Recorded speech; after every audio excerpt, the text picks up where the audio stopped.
Hello and welcome to Focus on Liberia. My name is Abina Johnson, and this is Focus on Liberia. Hit it! From Cape Mount to Cape Palmo, Mount Nimba to Atlantic Ocean, Obomi Hills to Pocondre, to educate, elevate, and promote. Yeah, focus on Liberia, for Liberia, Liberia, for Liberia, yeah, yeah, yeah, yeah, yeah. From Monday to Sunday, from Monday to Sunday, it's focus on Liberia.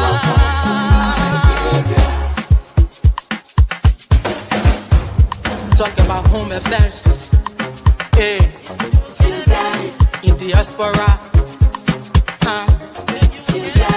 current affairs, reliable information, history, talking about culture, politics, education, entertainment, business, sports, advertisement, articulation. Hello and welcome to Focus on Liberia for education. Hello, ladies and gentlemen. Welcome to the special edition of On Point, FOL longest running show. We are about to celebrate our 6th anniversary, September the 1st. We will have been on the air for 6 consecutive years, unbroken. With me today are some of the best minds in the business. We got my co-host, Jimmy Eastman here. We got one of the most intelligent men from Bummy, if not the most intelligent. Mr. Vani Mame is here from the Southeast. We go to Maryland County. We got Mr. Victor Nambe. And Grand Bassa County, we got Mr. Tao. We got Dukley from, I don't know where he's from, but I think he's from Toronto somewhere. He changed his identity. He is now from Toronto, so he's French. And then the Bassa, Gidi, Gisi, Loma, Freetown, Mandingo Man, Valley VK. Valley VK is here with us. We are glad to have him. And today is going to be a very, very, very sharp, interesting Sunday where we discuss issues, trending issues. We're going to do week in review. And we are all going to do the best we can at the end of this show to nominate our person of the week, or organization of the week, or woman of the week. We're going to have that done today. So, gentlemen, while you are getting ready to get going, make sure that you have in your mind that person of the week, organization of the week, who has done something special.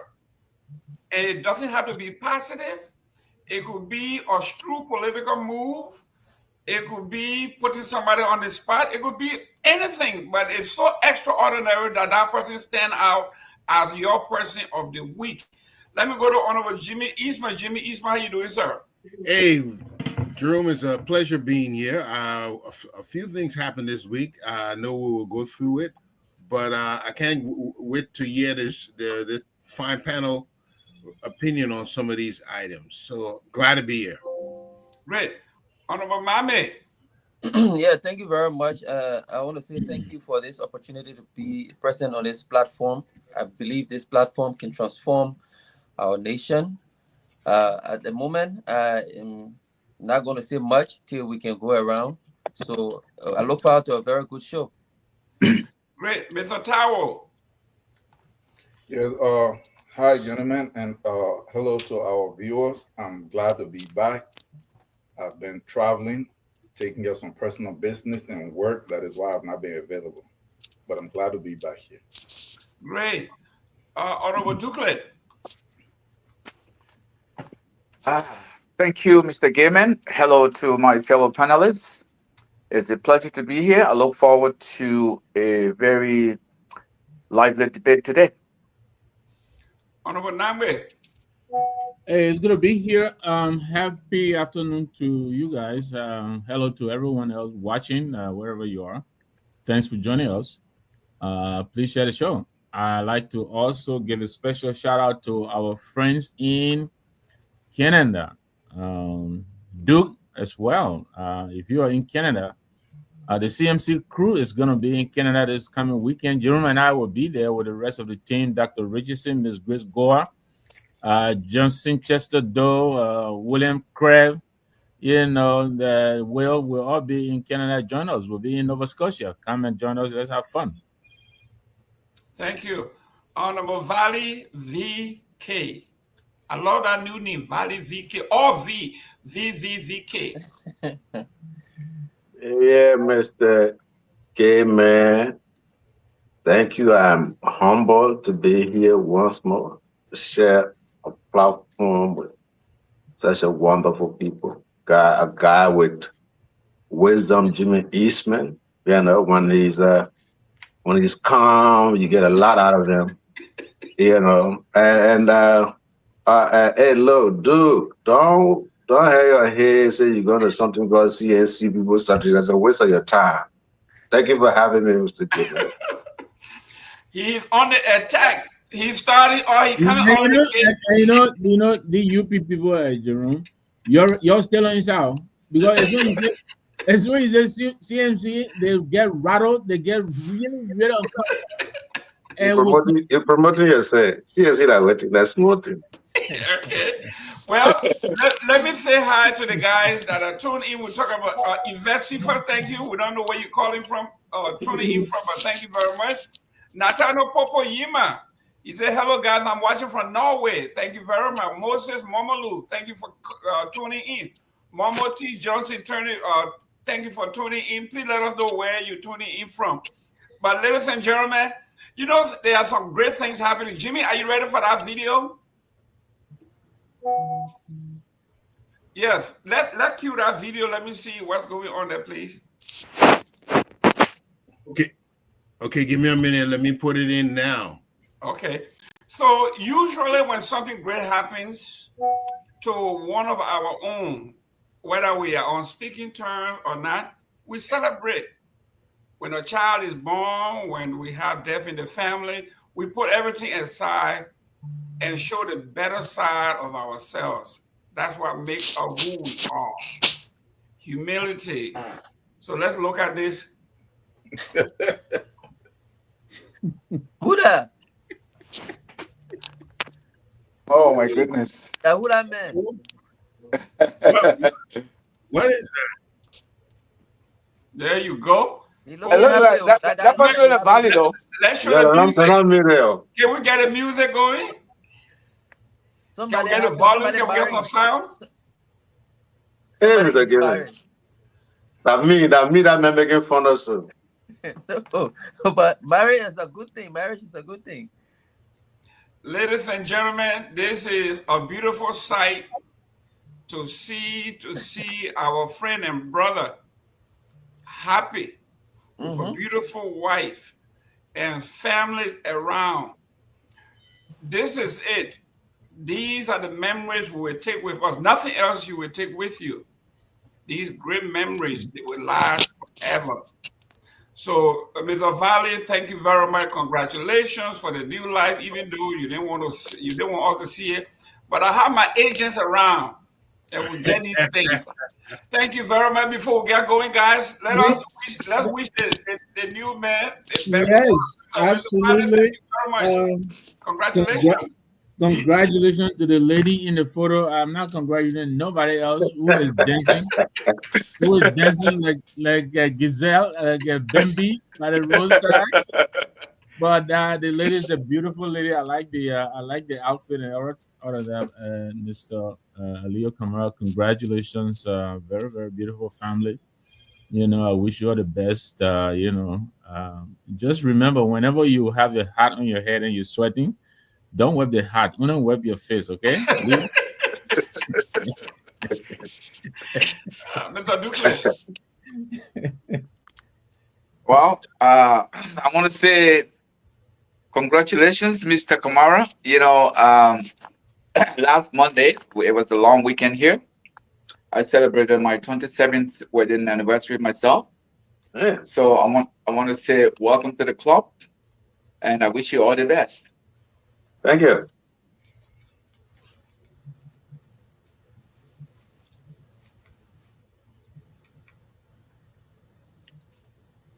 You have been muted.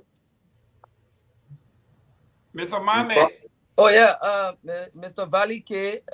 You know I'm the newest guy on the block. I want to say congratulations for joining your wife in holy matrimony. A marriage is a dynamic and a very beautiful adventure. And you know, so and one thing I would say, yeah, I don't know if you're a Muslim or a Christian. I see the African tradition. That's something that I respect. I will hope that you will keep one wife because because the economy now, you understand what the economy is. So thank you very much. Already, that shit don't stay a long time, man.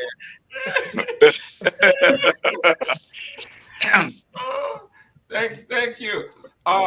Somebody told me, I asked my father, then you know the Bassa people, they used to marry multiple wives.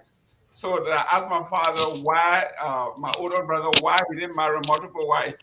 He said the cost. It's a tower. So sometimes the economy can determine the tradition. Go ahead. If you can't help one, how the hell you gonna help five? It's a tower. Mr. Valley, congratulations. I'm glad that at least there was something Waka's government administration to make you happy, because really I've never seen you that happy before. That's a good news that you did for yourself. And I hope that new wife will actually help you to open your eyes for you to see things the way they are, for you to actually speak on it for real. He was in Montreal for about a year. They say he's bad. They say if you don't get married, don't come back here until we give you a job. Go get married. So now he's ready to get. Valley. Yeah. The only thing I want from you is the hat you're wearing. That is a beautiful hat. I mean, everything was okay, but that hat is well designed. I don't know where to get one from, but it's beautiful. But we want to say thank you for the new life. I just celebrated my 30th anniversary. I think Victor is in his 30th too. So everybody, Jimmy, how long? 33, Jimmy? 38. But listen, I want to ask you something, Mr. Vafi. First time I started listening to you, you were talking about that you had this woman and the women did this and that to you, that you were not going to marry. What happened that you changed your mind? You didn't see? I said, I never see my brother dance. I said, the guy was dancing like Trump. And I said, geez. Oh, what happened? You took Mr. Gayman, Victor. All of you guys are better than me when it comes to this. This is the first time I've chosen, I believe, the right one. But this is my third marriage. And yeah, this is my, so the one you heard me talk about, we were married. Some of you know her. She's a gospel musician. Mr. Valley, we want to hear to talk about this one. That's this the one. one. One. But the question Jimmy is my that's what I was trying to tell him that it was. Don't go there. We want to celebrate this beautiful woman. Okay. So yeah, so this one is the one we've been together now for 6 years. Right. We had the what the Nigerian they call bride price paid a while ago, but now we had to. She demanded that we do the religious marriage in this year. So that was why I went down in April, and we got that done. It was. I wanted something small. I don't like to be in the public. I've never celebrated anything, not graduation, not birthday. Man, you celebrate here every day, man. Don't come go there. Don't even but she demanded this one. So because of her, that's why you saw me dancing over there and seeing me all over the place. Other than that, I would be married without nobody knowing. But where did that but happen, though, Leo? eh? Where did that happen? Where? That happened at my house on the Ross P Highway. Okay. Oh, okay. But Morris, Mr. Morris, you're too young. I don't know if you are married, but our brother got married, had a great time, and we are celebrating with him. It is a good thing when the man finds a good wife. Your take on that, sir? All right. Thank you, Mr. Gayman, and hello to the other panelists. Congratulations to you, Mr. Kamara. You know, I feel sorry for the woman a little bit. I know you're going to give her a lot of hard time. So we just pray for patience for her, you know, but congratulations and many happy years in marriage. No, my picking. I don't want you to put a pray for because I'm 17 years old as a woman. It's all right. It's all right. But, you know, this is... Hey, so you put your hands now? Mr. Valley, we can see the happiness in you. We saw, and you need to celebrate life. And you'll be happy too, my brother. PYT, put a young thing. Oh, yeah. You see, the Martha method, you not sweep the dead, but you saw the dead from outside. Now you want to bring it in the house. We're talking good things. You want to bring the dead in the house. But she's beautiful. Beautiful. It's a beautiful thing to have a union. You guys going to make it. You know, they say the third time is the charm. Is it charm? This is it. You hit a home run. And I think she will appreciate you. You will appreciate her. It's a teamwork. It's a partnership. Okay? You will uplift each other during the bad times, but that's what it is all about. So without further ado, we want to thank you very much and what's your wife's name? Her name is Kima. Okay, Kima. We want to say thank you, Kima. We're gonna make sure we send a gift card to Kima. She's in Liberia, right? Or she's here. She's in Liberia right now. Okay. I'm going for mine. So I'm going for mine, yeah, Ali. Okay. Go for it. Mine is in Liberia waiting for me. That's right. So, ladies and gentlemen, here we are. We are celebrating a beautiful woman, and our friend. Matrimony is good for your health. It's good for you, and I think you're going to do well. You have our support. But let's go to our show. We first of all, on behalf of On Point, we want to send our condolences. I will have the diplomat here doing Mr. Eastman. Could you please send our condolences to the Grisbys? Yes. We heard yesterday morning, unfortunately, the passing of Minister Sylvester Grisby happened sometime yesterday morning.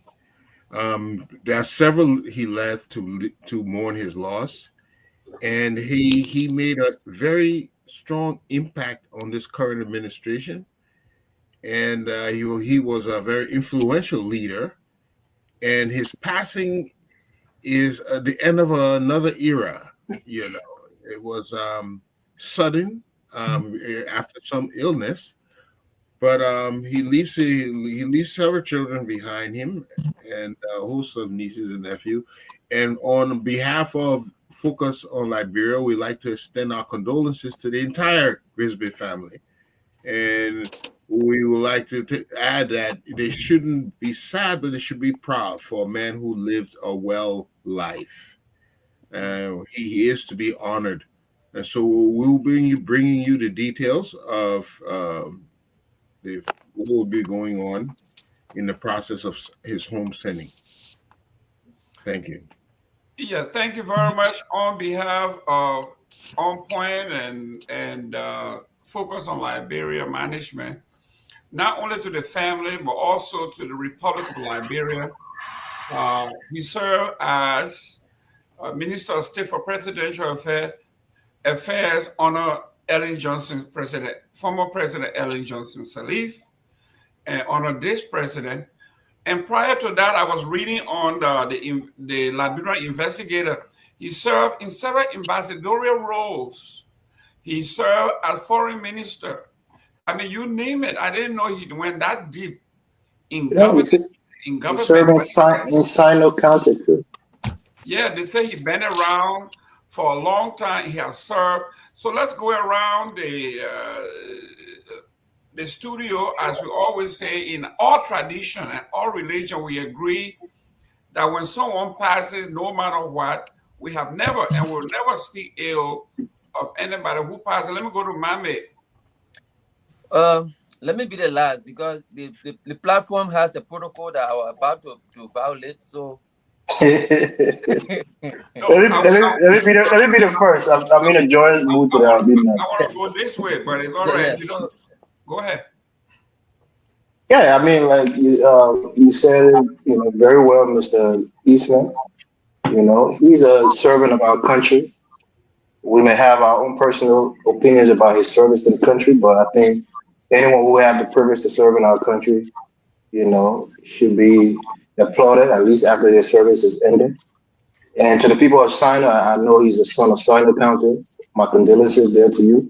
I think he's serving the superintendent position a while back. So it's always sad. At least he passed on at a right age. He wasn't so young, so at least he lived a well lived life. So my condolences to the family, and from the FOL family, we say sorry and no more to the Grisby family.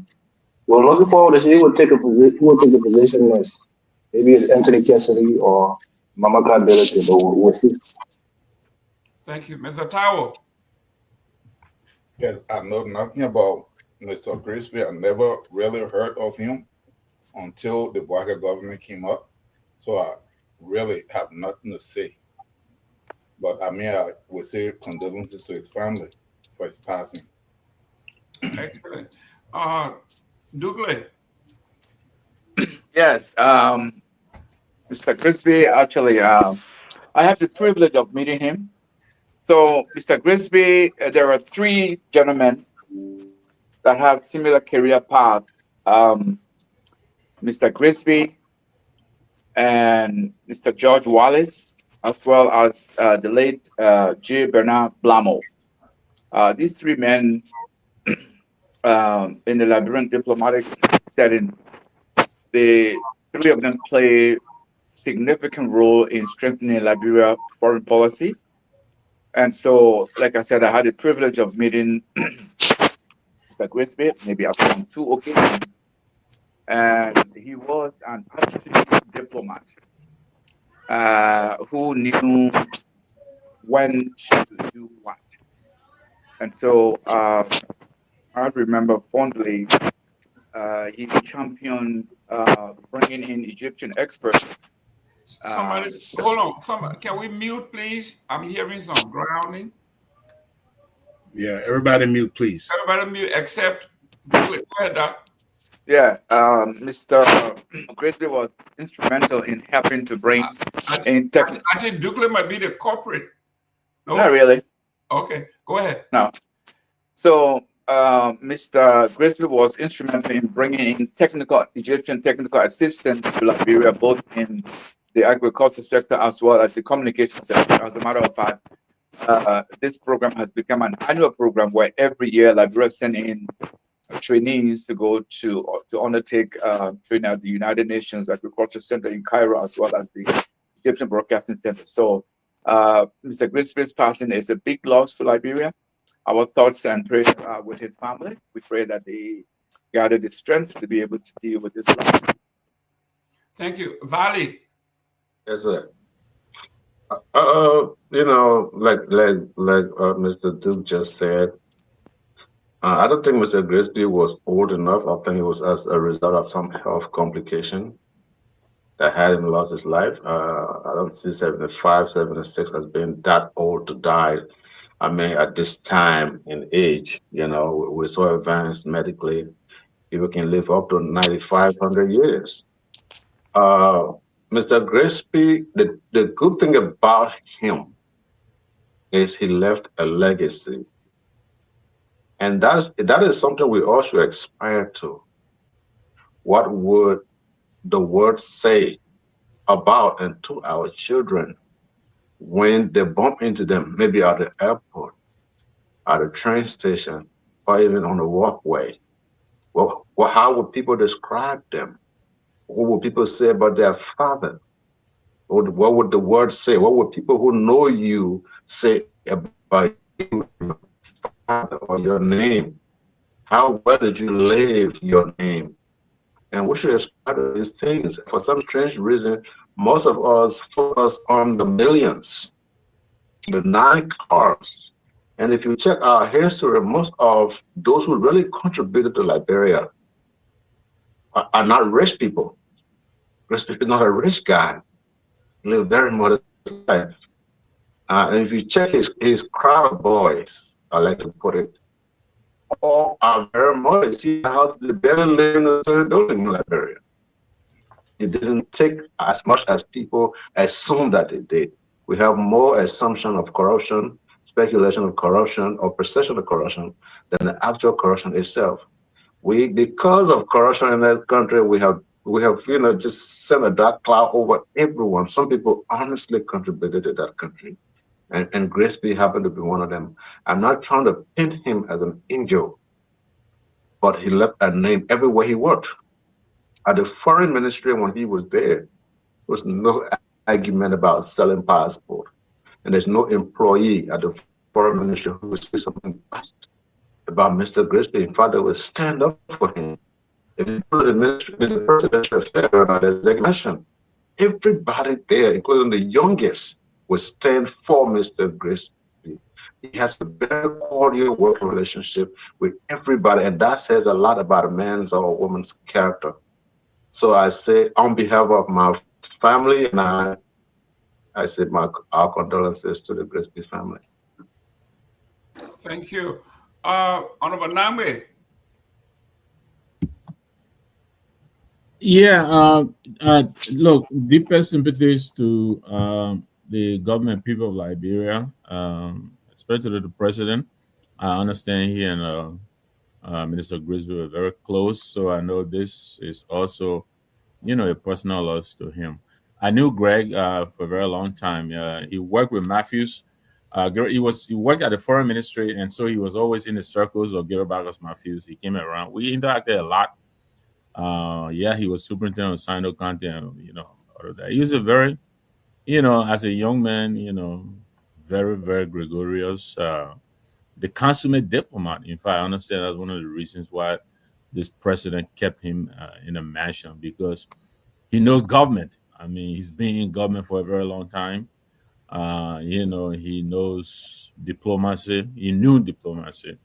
And so, this is a big blow to the nation. I mean, we came here, we knocked on him a lot about his and probably that was one of the sources of my frustration, because I just felt that he brought a lot to the table. He could have done better, but I was disappointed in the early days of this government. They started floundering and they never stopped. They haven't stopped yet, but like you said, we come to send him home, and so he will be missed. Again, this is a big void that will be difficult to fill. I don't know who's going to step up in his place at the Ministry of State, but this is a great loss, and may he rest in peace. Great. Finally, Mr. Mame. Yeah, thank you very much. I want to join the rest of the world and Liberians, both here and other parts of the world, to say that we express our deepest condolence to the government and people of Liberia and to the Grisby family. We all know, for me, I'm too young to have remember any interaction with him, but we heard a lot about him. Like some panelists said, he is a consummate diplomat, and that's the reason why we expected so much of him and the current government. And so he did his best, although there are mixed reactions. But my father used to say, you don't bring your grievance to the grieving. And so because you don't bring your grievance to the grieving family, I will not bring any grievance here. Mr. Grisby did what he could do within his limits. And he's a human being, he's a man. Everyone is subject to error. Maybe he made some mistakes, but overall, I think his family is proud of him. He made a lot of good memories with them, and he served our country. And so at this point, we'd just like to say, have our sympathy and our prayers and our thoughts with the bereaved and the grieving family. and may light perpetual shine on him. And we wish him the best. Thank you. Great. I will play 1 minute of this as a tribute to a fallen hero. 1 minute.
Thank you for being with us. Today is the 10th day of the month of August. We are in the second half of the year. So everything we have been talking about, everything we have been doing, you can rest assured, forget about 2025. It is here, but it is almost gone. It is done. Real house cleaning, you see me, I'm donning my Florida State hat. My twin girls, this weekend, we have to go and do housing at a university in Tallahassee. So I'm donning the Seminoles hat. But ladies and gentlemen, thank you very much for tuning in. We got a great show for you. We have played tribute to our fallen hero, whether you knew him personally, but it's always something when someone serves his country. You have to give them credit. It is not an easy thing. Most likely, he began somewhere at a humble position and rose to the rank where he was. So, our respect to our friends and family that are grieving. But here we are, Honorable Eastman. Yeah. Let's talk drugs. Okay. This week, there were a march in Liberia that drew mixed emotions from the public. Some said it was well staged, well managed by the government, including barring to use the word protest. They said nobody was allowed to use the word protests. It was a march, and nobody should use the word protest. Protest means the government is not doing well, so it became a march. Another thing was they did not want to give a face to the event. So we didn't know who organized it. We didn't know who funded it. But we saw T-shirts of all kinds, especially black, well engraved. The president himself wore one. His office staff wore them. Everybody wore them. So people are saying, is this real or is this stage managed? So the drug crisis, Honorable Eastman, your take on the crisis in Liberia? Well, so this was supposed to bring about awareness of the drug situation in Liberia. People were trying to sound an alarm that we must give attention to this festering problem that it seems to be affecting our youth. So it was interesting, though, that members of the government joined in, and they too wanted to bring awareness to this. So people are asking now, if the people who have the power to affect the change also contributed, what can we expect next? Can we see a robust drug program initiated? We know that it requires money, And if we looked at the last budget that was passed, there's not enough significant money in there to even make a dent in the drug problem. So what is going to happen now? Now that they've brought it to everybody's attention, they met with the president the next day. Um, what can we see? Because that is what will represent our involvement if we're able to affect the change. So that is what everybody is looking for now, to see what is going to be the change in our attitude toward drug enforcement, drug rehabilitation, because this our youth, our whole future depends on the rehabilitation of our youth, and this problem could get worse if we allow it.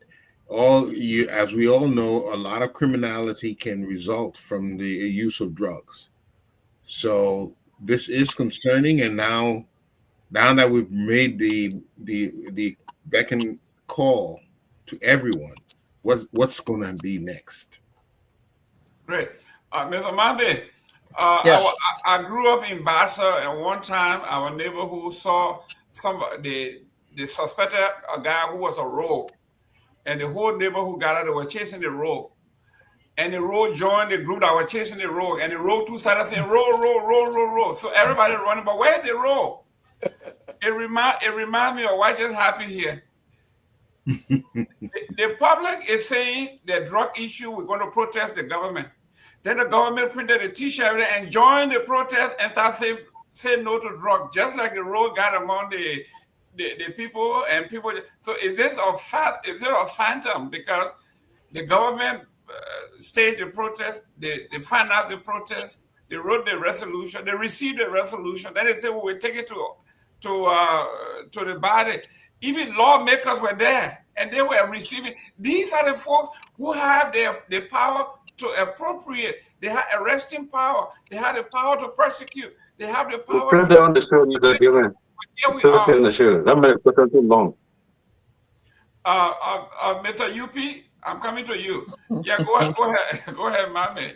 Yeah, thank you very much. You see, this drug situation in our country that is being considered a health emergency, national health emergency, and this particular march or protest that was carried out that is way overdue is emblematic of what happened during the 90s. It's just what we call symptomatic of what happened in the 90s. In the 90s or in the early 80s, when war came to our country in 1989 or 1990, people started to take drugs, and most of these people who use these substances became victims. Some of them are in our society, and they continue to multiply. Before, we never knew about drugs. Before the war, we heard about it, but we never saw people affected like this, and people never took it seriously. And I'm saying this because this government that came to power on the fight against drugs won an election on criticizing the drug use and the drug abuse in our country, is not taking it seriously as far as 1 year, 7 months is concerned. And so the only thing they can do to save face, not only the government as an executive branch, but a legislative branch, the only thing they can do to save face is to act like they're doing something along with those who are protesting the very thing that's affecting them. But this is what I would like to say. If they give you a piece of job to do, you have to take it seriously. The legislature is not appropriating enough money to fight the drug epidemic in our country. Look at what happened. I don't like what the Republicans are actually doing, but if you would like to set an example about a comparable situation, look at the way they decided to fight the immigration situation in this country. Look at how much money Trump put in the budget for ICE. Triple the amount of money that was ever allotted in the budget for ICE. And that is the reason why you see ICE agents, they're willing to even sacrifice their life because they know how much money they're getting in the process. Look at our DEA officers. They are fighting drug with our money. And the issue of a drug is a money-making thing. So how can you go and, first of all, they're not even hiring people enough. I can't remember the last time they hired the people that are supposed to be fighting the drugs. And the very people that are fighting the drug, they're going to arrest millions of dollars worth of drugs, but they don't even have a salary of $200. How can that be possible? So what we are going to say is the government needs to take the responsibility, because they have derelicted their responsibility. They have abandoned their responsibility of funding the DEA. They have abandoned their responsibility of structuring the DEA. They do not even have a structure in terms of good leadership. So that is what they need to focus on. They should stop pretending. Let them focus on their responsibility, because this drug situation is long overdue. If we're not careful, it's going to consume the entire next generation of our country. I don't even think if we have enough time on this platform to discuss this drug situation, because it is killing our brothers and sisters. And as I speak to you, my family got robbed just a few days ago, last week. 10 up guys dressed with arms took a pickup truck, went and robbed my family and a pastor nearby. And it is all as a result of this drug situation. These guys, they cannot support their habit. They cannot support their habit with us stealing from other people. If we don't fight it, it will destroy our generation and it will destroy ourselves. So thank you for making it possible for us to discuss this issue. But we are many light years away from solving this problem if we have a government that will not fund the institution that is responsible to go and fight the drug epidemic. Mr. Tao, your take on the drug epidemic, the scourge. Look, the problem that we are having, when you see the government, you see this is not just, why the legislation, everybody there from what? So-called oppositions, right? Do you know why they're all joining? It's because they're the number one corporate, the government and all of these guys. Let me tell you, you see in the US here, how much money do they put into so-called fighting drugs? We take everything that the US does that fail, that is done in a way that is not really supposed to work. We take it and we try to force it in there. This is the problem that I have with diaspora and group of people in the US trying to place themselves. We place ourselves as if we have some kind of money over something because we hear something here. How much money have the US put in the so-called fight against drugs? Is it working? The number one leader in drug consumption in the world is the US. They put the most money in. So it's being done backwards, but the US, they're not making a mistake. They're doing this intentionally. Now in Liberia, is it being done intentionally? I don't know, but the process is wrong. In the first place, you don't need to put no money in no DEA and all of this stuff and rehab. That is the end of the road. You arrest this stuff before it starts.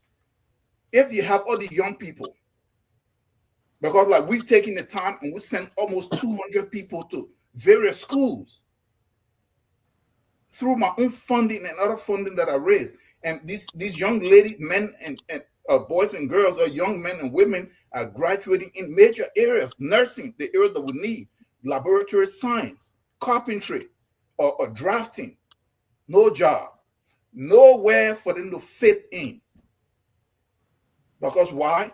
That no money, the government does not have any program to help move the private sector or anything or investing in the people or in the youth. So you're putting money in DEA, what is it going to do? It's going to be siphoned off. The legislature should be ashamed of themselves. They hold on to almost 40% of the country's money through all of their stuff. They need to cut and release all that money. Let them put real programs in place. The drug issue is an economic issue. You solve the economic problem or you address it, the drug problem will reduce or almost like go down. So they can march all the one, they can hold hands all the one, they can sing all kinds of slogans, they can print t-shirts, they can put money in DEA, they can put money in NSA. It's not going to really solve the problem. Poverty, hardship, lack of is what leading to drugs. All the young kids are in there and they have no future. They have no hope. They have nowhere. So like some of the programs that we are trying to work on now is to see whether we should create the institution that will employ the young men and women. So now we are partnering with like clinics and different facilities like for our nursing and medical students so that we can create some kind of subsidies that will help for them to be absorbed. So all of a sudden, if they have to wake up, like 4 of them already been placed, if they have to wake up every morning for them to go to work, and then they come home, they have to be clean, they don't have time for drugs, really. So the problem is an economic issue. They need to address the economic aspect of this stuff. Excellent. Mr. Morris, Mr. Tower is making a point here that, listen, prevention is the way to go. And the way to prevent this from happening is helping the private sector to thrive. When these folks are busy, they will not be the devil's workshop. So it boils down to economics. Political theory, political rhetoric won't do. He said prevention through the private sector would be the way to go. When the guy is employed, most likely he won't try to mask his problem. All right. Thank you, Mr. Gayman. I just want to say that I actually applaud the people who staged this protest, even though they call it a walk against, drug. I think the immediate response would probably be anger and devastation because they see that this government is not doing enough to fight the drug, epidemic in our country. And when you consider the profligacy of this government and how they carry themselves lavishly and spend money on things that is not really necessary and is not benefiting the country at large, and instead could direct those resources in fighting the drug epidemic in Liberia, I think people are justified to go on the street and let the government know that they're unhappy with what's going on in the country.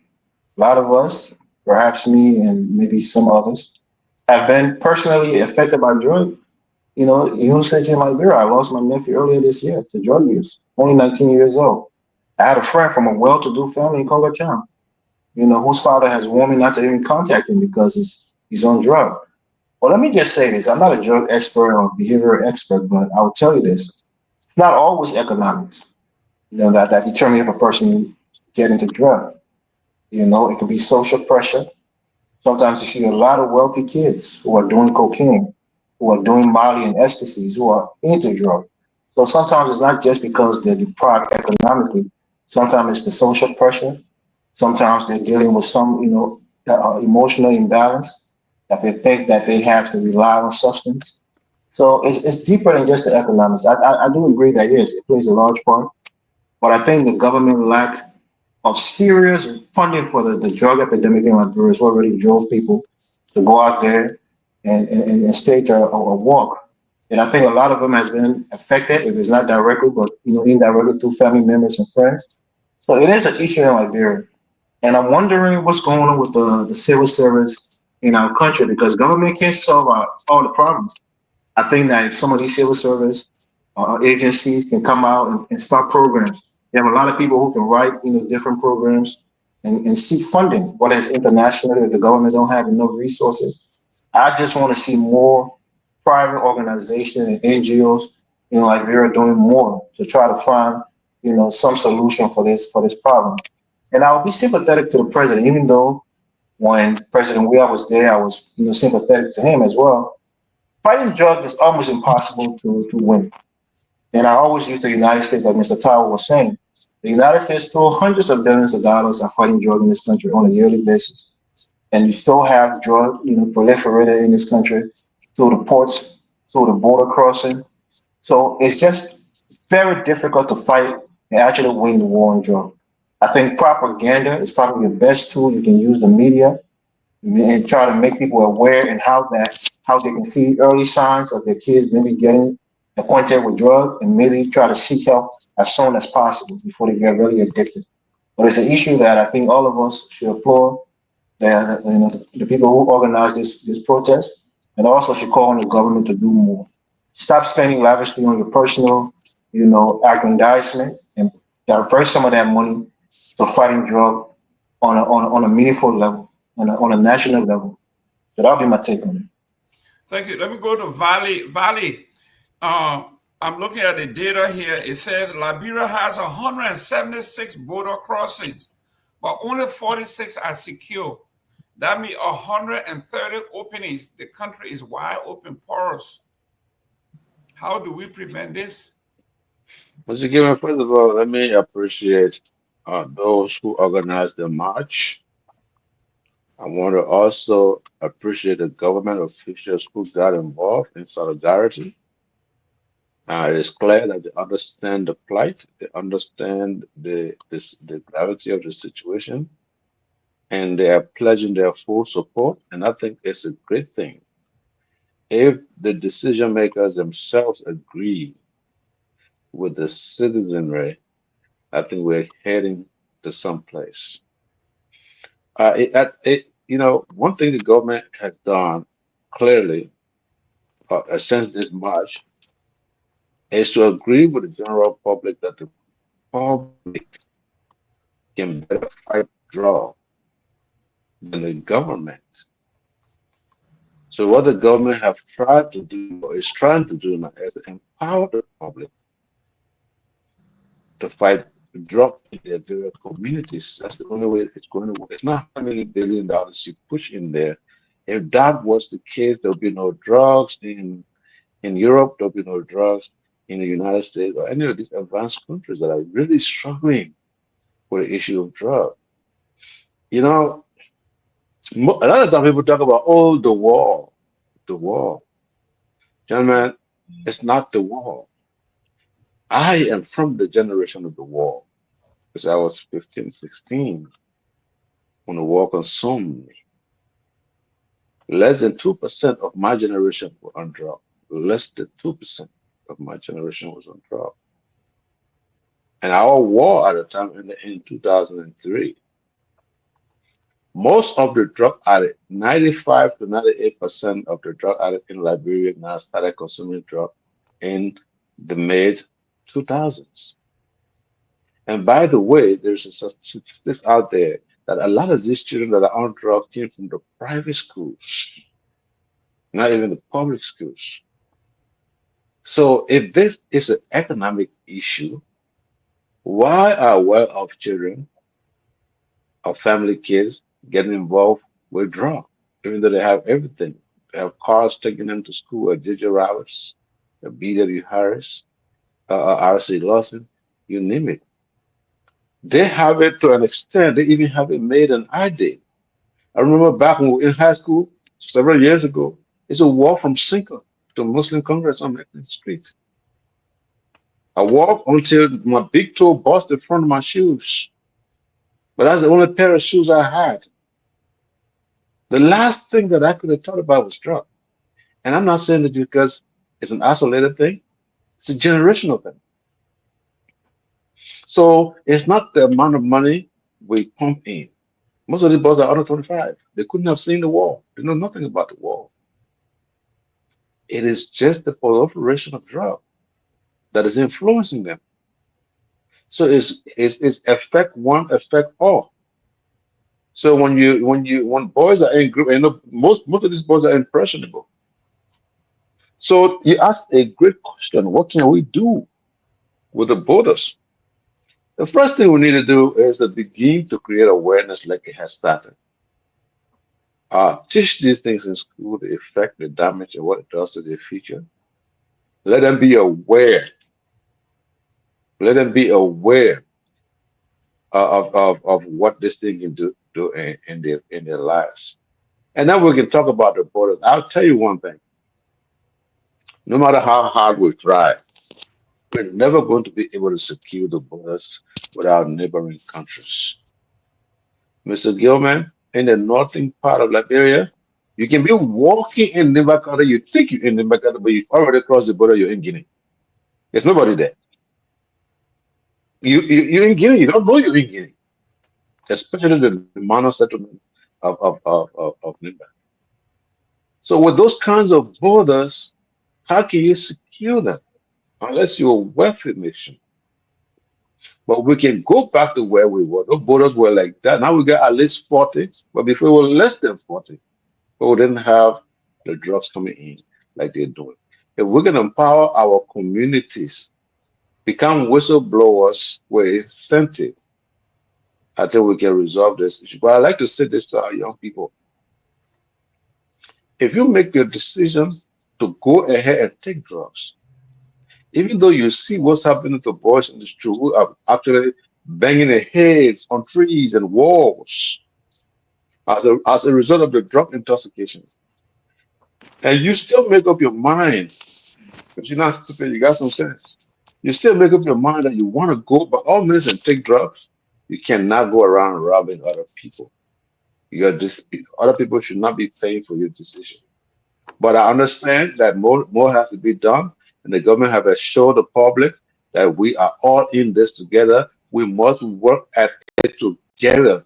DEA cannot fight drug regardless of how many logistics you give them. Recently, one DEA officer with a gun in his hand was killed by the Zugos. The community and everybody has to be involved because it is everybody's problem. Thank you, Mr. Governor.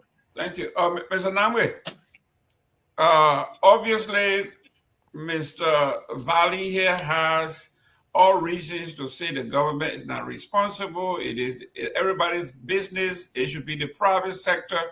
I try to disagree with him because you and I were on a call when we did a national poll, and these were some of the results we got. Some of the DEA folks said they were not on payroll, they were volunteers. And some neighborhood watchers that call themselves neighborhood watchers said, we have reported drug dealers in our community to the DEA, and the DEA told the drug dealer, call our names to the drug dealers, and the drug dealers came after us. Another one says, they told another drug dealer, they told a DEA agent, don't touch XYZ because that's my client. Then another one say, I was arrested and they frisked me, took all my money, but they let me go.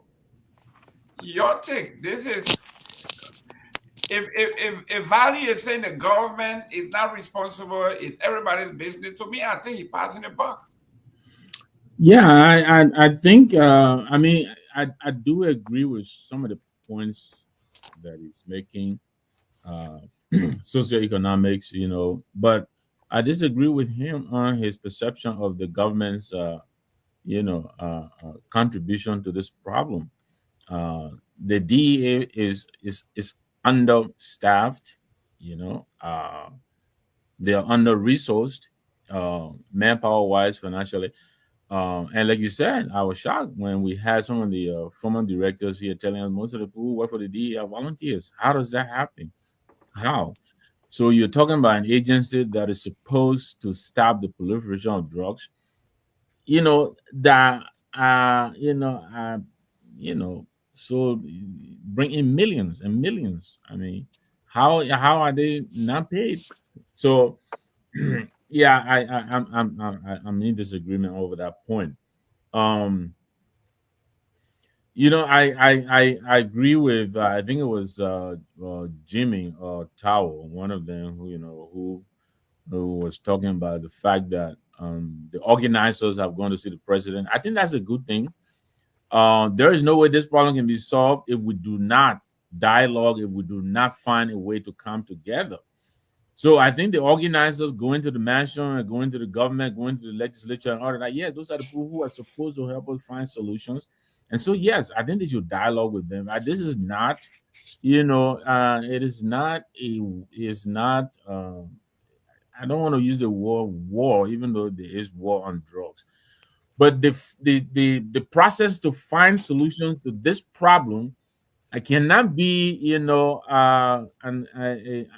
adversarial fight, where it is also against them to the point where we cannot talk.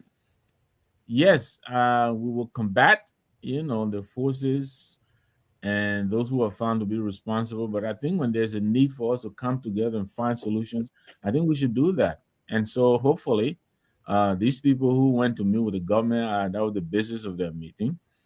But even though what is even more concerning is their reportings of these drug dealers, palling around with higher ups in the government, that is troubling. That is something that I think we need to look into and expose those who may be in high places and and are coddling these people and giving them cover.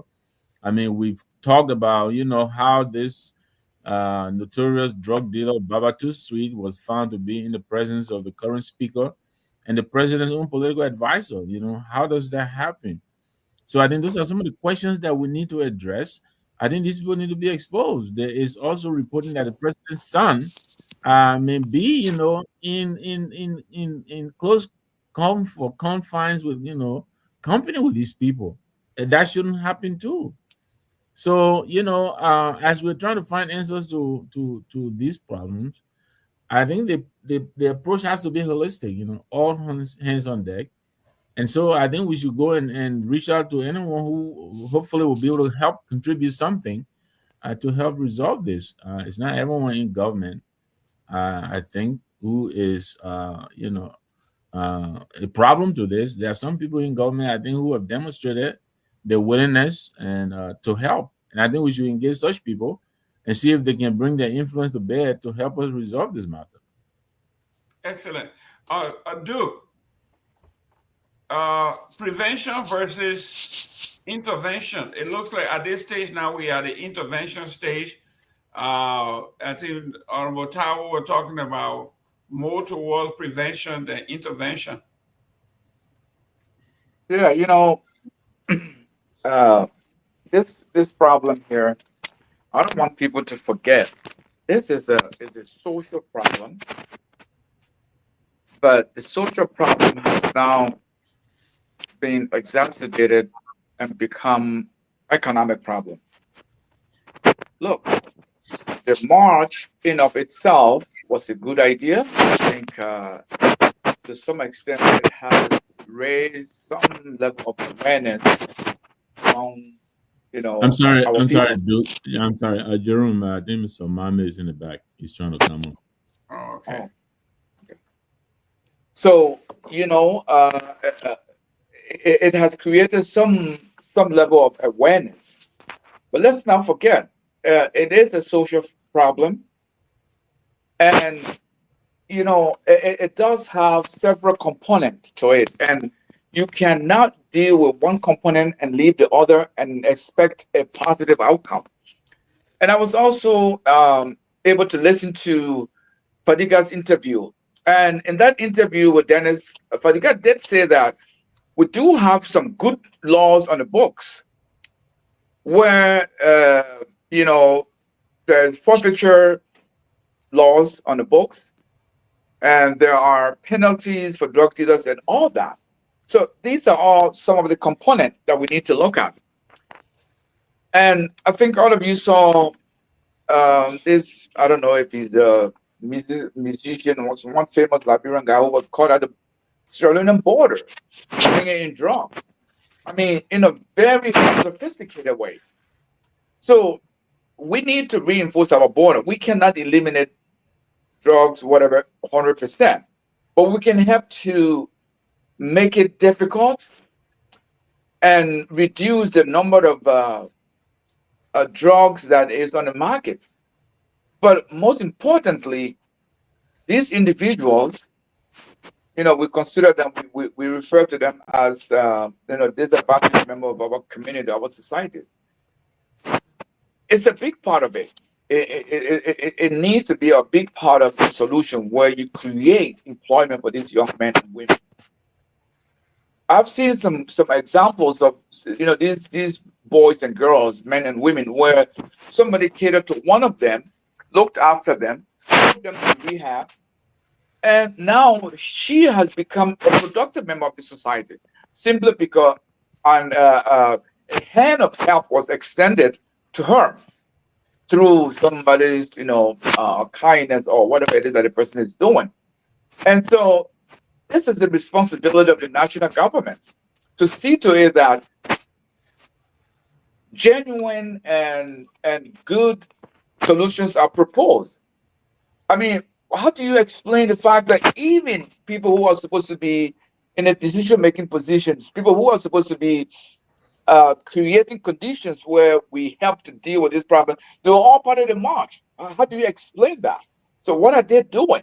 So we need to approach this drug phenomenon with the seriousness that it deserves. Otherwise, we're not going to make any progress.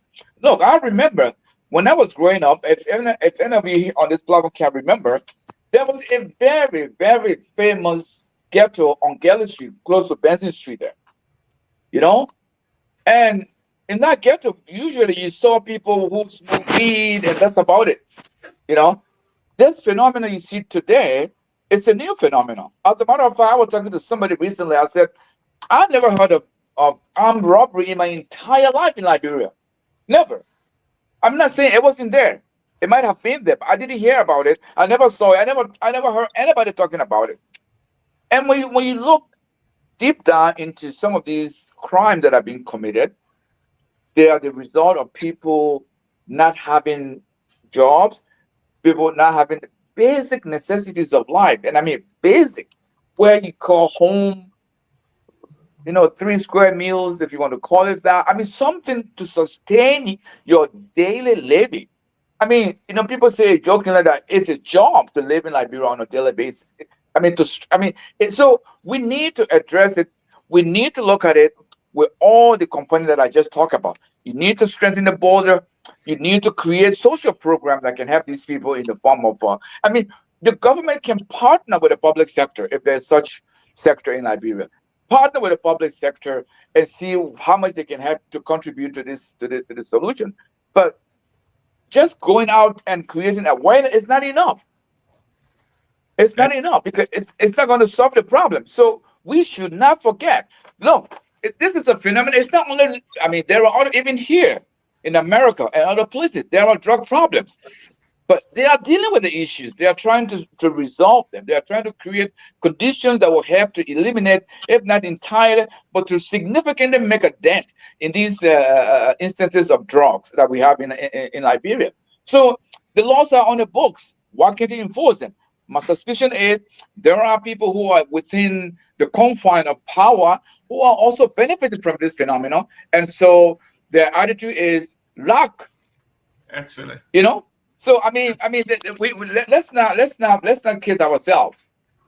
Great. Guys, we're running out of time here. Let me have Mr. Taiwo, when I come to you the next round, you can address that. Mr. Eastman, one of the things that came out after this march was it was a faceless march. It was the people's march. But then when it came to meeting with the president, I saw my own friend, Mariah Yakula, and all of the big wigs going to meet with the president. And people are saying, but hey, where did these people come from? This was the regular people march. There was our thing. All of a sudden, all the big people in Monroe are going to meet with the president. And the folks are saying, what is going on here? This is the deception that we're talking about. Oliver Eastman, I saw that picture and I'm saying, but where all these people came from?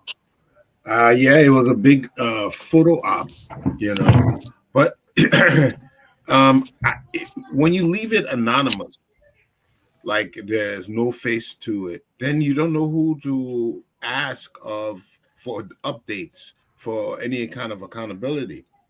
So the fact that, Mariah has shown herself, she's a very prolific character.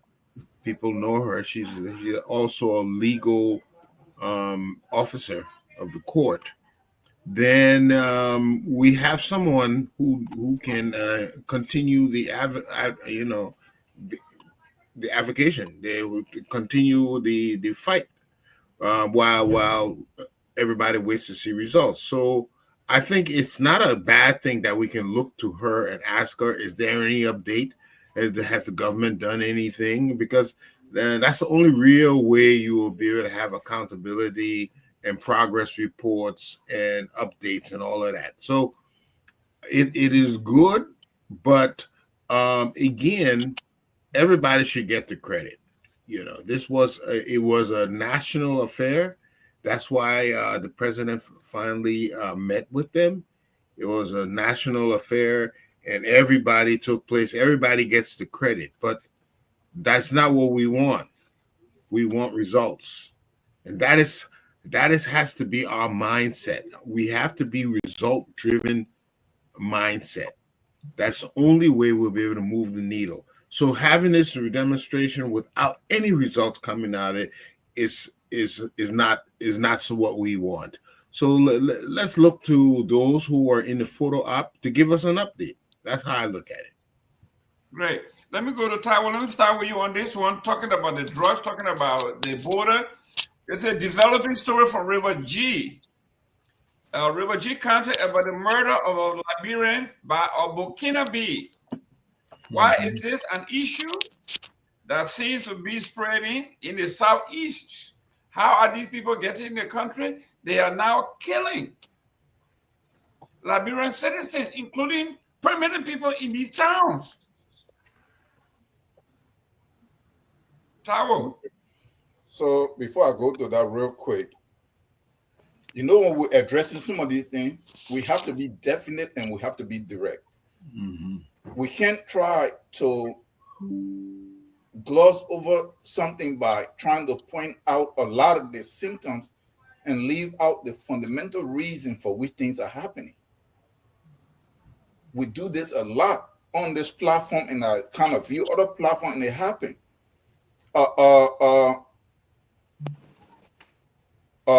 Mr. Morris and Mr. Kamara.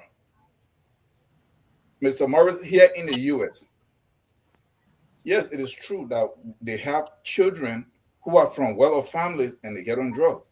But what is the percentage compared to areas where people are deprived of opportunities? So we are looking at the average. Wherever kids and young people are deprived of economic opportunity, that is why a larger drug use is amongst Black people or Hispanics and other people, because the way they structure things, they deny them opportunities. So they don't have too many options. So you see the drug use and the drug violence and everything is huge in those environments. And so if you address, I've been in this country and I've been on some of the programs where we go in and then you see when they start to create options for the kids, they create campsites for them. They create different programs for them. They create incentives and stuff. Out of a certain, the same kids that were going to move in that direction, they move up out of that. Mr. Kamara here is telling us that the kids that are sleeping, I was in Labrador for a whole year. I went around everywhere. That those kids that are sleeping on the street, that are in the abandoned buildings, all the beaches, that make up about 99.9% of the drug user, you are telling that those are well-off children from well-off families? That it's just some kind of peer pressure? No, it's not. Come on now, we have to be realistic about this stuff. Okay? You address the economic issue. I was in that place. I went everywhere when we were growing up.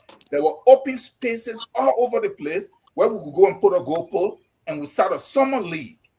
We go here, the beaches, everything was open. Other places are gone. One of the things, school used to close in December. It's dry season. We used to organize our league. We go look for jobs at places and work summer jobs. What happened when the so-called diaspora group came in? They wanted for the school year to align with the American school system so that they can bring their kids back for vacation. They changed the entire school calendar, align it to where when the kids are out of school, it's raining, they're stuck in the house. All of these things need to be reversed. Okay, so this is the issue. Let us address the economic aspect. You keep saying like they should work with private sector. How? They should work with the community. How? You put somebody in rehab, they finish the rehab, they're coming back into the society where there's no opportunity. They're going to be sitting out on their grandma porch or on their father or piazza. How long will it last before they hang out with the same friends? There have to be a system where they absorb. That is just the reality. So that when you see the government, especially the representative and the senators, when you see them joining, is for them to create a diversion and then a deception so that they don't have to actually do the real work. They have to give up most of that money that they're taking in for them to put actual programs, they invest in the people. They're not investing in the people, it's not just the government. It's not just this government. So I'm not talking about special government. They need to invest in the people, and there have to be programs and stuff for the youth, so that they can leave from one stage to the other where they're attracted and they move into areas that move them up. Okay, when you're talking about the Burkinabes, look at this is what I know here. Not too much. A lot of the Burkinabes that are coming into Liberia, it's not that they're coming in just by themselves walking across the border. Remember, it's Liberians that are actually bringing a whole bunch of the Burkinabes, at least most of them, to my knowledge. They bring them in as workers. I know several friends that have major agricultural farms. Like right now, he has over 20,000 palm trees that are ready to be harvested. He barely can find workers. Everybody that he bring, he gone up to Nimba, he gone up to Grand Basso, he bring people in. Nobody want to work, and he's paying them well. They work a little bit, they're calling off, they're doing this, so they have to go to Ivory Coast. They have to, like for his cow farm, he have to send for people from Burkina Faso, bring them in for the note. And they all of a sudden his cow business took off because they were devoted. The man, his wife, he put them on the farm, he built them a house, and they are taking care of the cows. So most of these people, why is possible that most of them, some of them are coming in by themselves. So that is a question we should be asking. People are bringing them in, and these are Liberians. Remember, most of our representative senators also have farms, and they have Burkina Faso, they have Burkinabe workers that are coming in. So it shouldn't just be like, oh, the Burkina, because what I want us to be careful with is that we alarm that it's just some random Burkinabes coming in and maybe killing somebody, and then before you know what is happening, there's a war between the Burkinabe community and the Liberians. So the question we should be asking is, the Burkinabes that are doing these things, who do they work for? And then we have to trace the story to that. And is everything okay? Go ahead. Mommy, you got to mute when you're talking to me. Okay, let me go to Victor. So that is what at least I will say. Let's start from there instead of object, because there are a lot of Burkinabes in Liberia. Okay. Mr. Namwe, I got this here. Said Mr. Dixon Jr. Zami of Zami Town have been killed in Grand Jide County Forest by Burkinabe between Plo and Wo Forest at the village. This is what we're hearing from the southeast, that there are frictions all over, like flash fire between the people and the Burkinabes. And this is not the first time, but this is the first time that they are bringing to national attention when a permanent person got murdered. Yeah, that text you read actually came to me from a friend of mine who is a former superintendent of River G. My friend, brother Philip, he sent us to me this morning. Apparently, this happened over the weekend. We're still into the weekend, so this is something that happened quite recently. But these clashes are becoming very frequent with our residents and the indigenous people.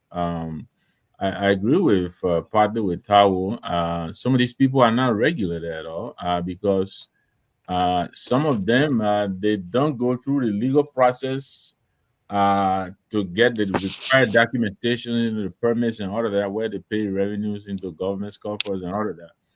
And in many cases, what we're hearing is these people are brought in by our own government officials. We raised this issue last year when our representative who represents Barobo and Callaway District, Austin Taylor, he was here with us. He came in to celebrate our reunion with us. We raised this issue with him, and he promised to look into it. But he said he was also hearing that these people may not just be going in these places by themselves. They're giving cover by some government officials. We're seeing reporting. I have specifically read reporting of my friend and brother Romeo Queer. Romeo, who is I think representing Sano, there was something in the press with him taking people behind the house, and putting money in their hands to allow these people So it is a problem that we need to look into, because they're doing a lot of damage environmentally, and now they're also they're posing their coexistence with our people now is becoming troublesome.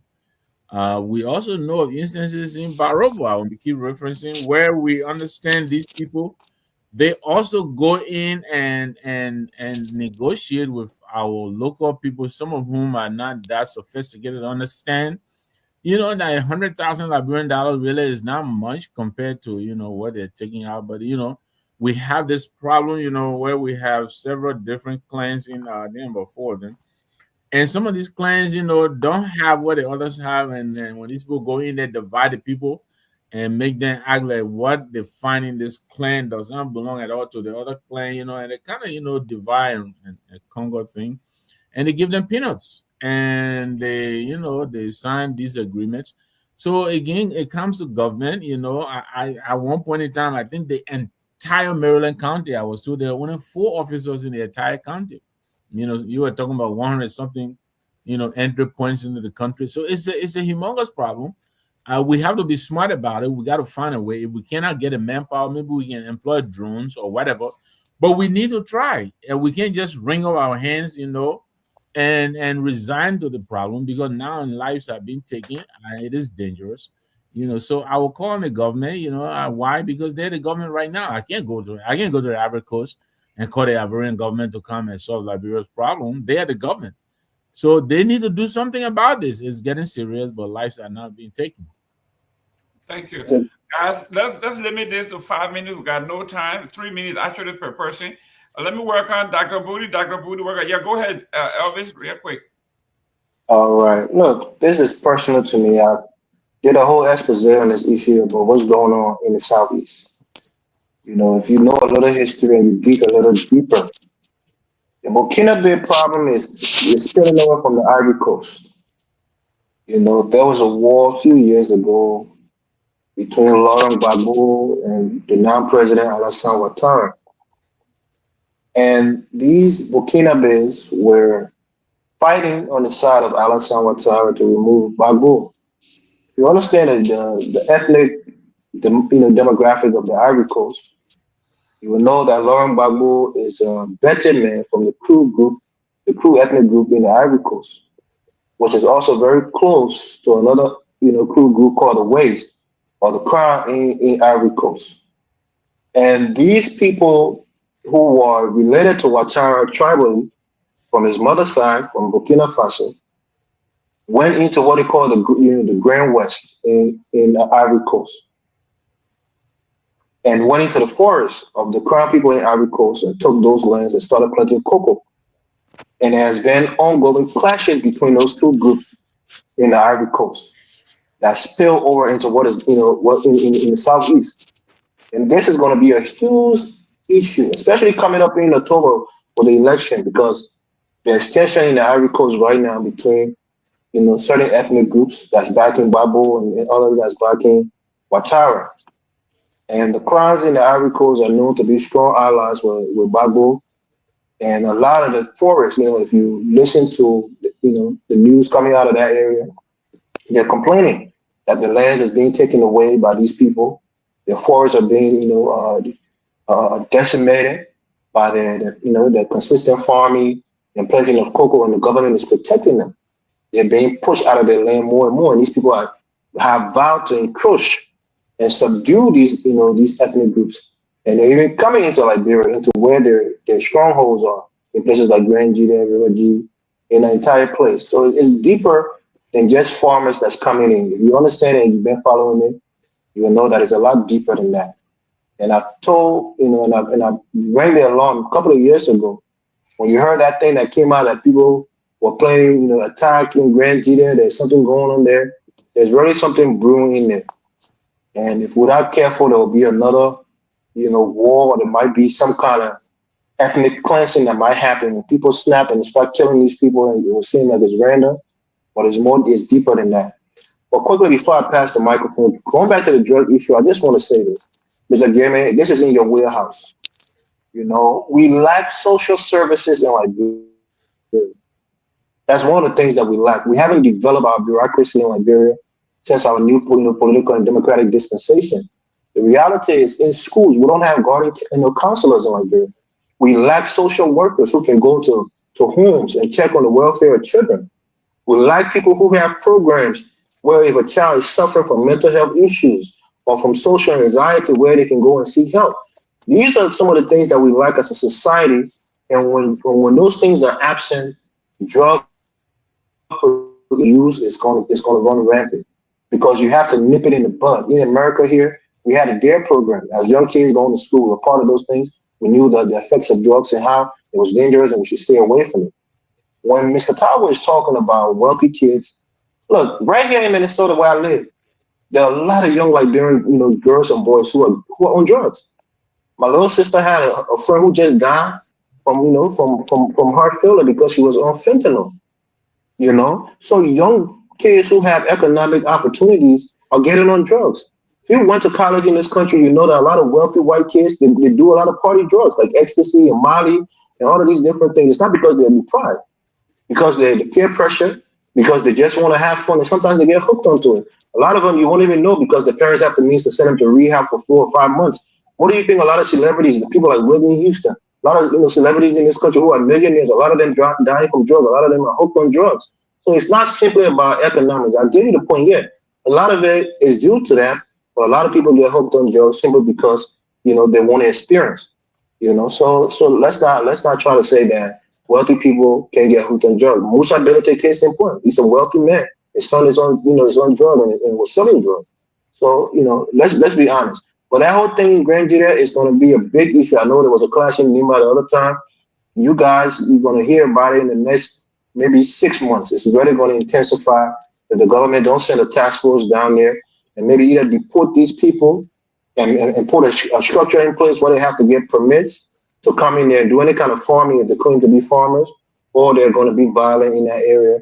And certain people are going to blame certain people because they assume that these people are heralding violence when instead the government should be there protecting their citizens right now, and they're not doing that.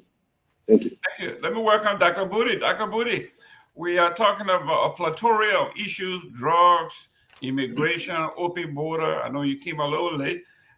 Your take on either one of those topics? Well, first of all, when you say little, it wasn't. I came very late, right? So, and I do apologize for joining quite late. But no, I think taking on board what my brother Elvis said, and it's glad it's nice to see you, Elvis. I know you're in and out. We don't see you as often, but it's good to see you. Hey, I last think couple of shows. you analyzed the situation very very articulately, right? It was great, and there is not anything that I can add to it, but call on the government in Liberia to pay close attention to what's happening. That this is not an issue that we should see as a problem for the people in that part of the country, right? Because that's what we tend to do in Monrovia. We think, oh, that Grand Judah thing, oh, no, that Maryland thing, and people don't put in the effort that needs to be put in. These are people who live in Liberia. They have been impacted by what is happening from across the border and now spilling over into our country. And the government in Monrovia needs to take it seriously because if they don't, ordinary Liberians in that part of the country will be impacted as they are being at this moment in time. And we need to make sure we address that. On the drug issue, again, I've always said, and I was on the show with Michael Patmo on Thursday, yesterday, and we talked about this drug issue. Look, walking in the streets of Monrovia, wearing black t-shirt, bluffing, taking selfie, TikToking, and all that kind of stuff is one thing, right?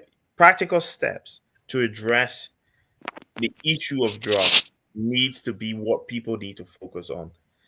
All of this charade is, people just basically, if they don't take the actions that need to be taken, if people don't do those, if the government of Liberia does not put in place the practical steps, for example, addressing drug as an issue that is affecting, like Mr. Morris mentioned, it's not a wealthy thing or a poor thing. The poor kid is isolated, has no options, no opportunities, and they turn to drugs. The rich kids see it as something that they can use to entice or make themselves more, like get themselves into that party mood. So it's not an issue for one part of Liberia or the other. Everyone is doing it. It has to be a holistic approach to address this. We need to talk to the individuals in the healthcare sector who understand how to deal with these issues. Again, I said a while ago that drugs is not something that you can just say no, right? It's not a say no thing. You guys live in the US, and we know when the Reagans were in power, they said when black people in the US were suffering from the crack epidemic, oh, just say no to drugs. Well, no. Now that opioid is killing white people in America, it becomes an issue that the government is not interested in, because it's no longer just black people who are dying. People who are addicted to drugs are addicted to drugs because of a lot of social, economic, and environmental issues. So you have to address it very holistically. You have to address all of people need to get jobs so that they can be able to feed themselves, so that they're not isolated, so they don't need to turn to drugs as a way of escape, right? You need to make sure the environment is good so that the children have options and opportunity to be children, right? And you also need to look at the societal part of it, connections with family. Look, my brother, in Liberia, we've suffered a lot of issues. We got civil war that we suffered Ebola, we suffered COVID. All of these things have psychological impact on people. And we as a country have not dealt with any of these things. There are people walking around in Liberia today who have committed crimes. People who were victims of those crimes walk around and see these people, they get victimized even further because they're seeing these people and it's traumatizing them. We haven't dealt with it. We keep paying lip service to war crimes and economic crimes and whatever it is. So we need to sit back and take this thing seriously and not shift blames like, oh no, it's a rich person thing or it's a poor person thing. This is an issue that is affecting all of our children, and we need to address it in a very holistic manner. I don't know the answers. I don't think we can just come up with the answers here. That's why we need to have a dialogue where everyone is involved and come up with a solution that is going to be long lasting and sustainable. Thank you. Let me go to Valley. Valley, we are back to the border issue we talked about, and I'm going to read it again. Liberia has 176 active border entry points, 46 secure, 130 wide open. Now we are seeing citizens being killed, citizens in confrontation with their guests or somebody strange encroaching on their territory, and a permanent citizen got killed this morning. So, given you are a Donald Trump man, so you're just putting it in the Donald Trump way, Every day in Liberia, there's a murder case, and it's not the Burkinabes or any other West African national. This is one incident. Every group has the bad person or bad people. So let us not make it seem as if Burkinabes have come into Grand Juda and they're killing the Grand Judean. It just add to the number of those people who are capable of killing another person. That's all it is. Look, let's be frank here. The government have gone over that a few times and made actual inquiry into this matter. And as a result of their findings, their hands are tied. The government, most of if not all of the Burkina in the southeast have permission from the Ministry of Labor to work. And moreover, they are ECOWAS citizens. A lot of them does have ECOWAS citizenship.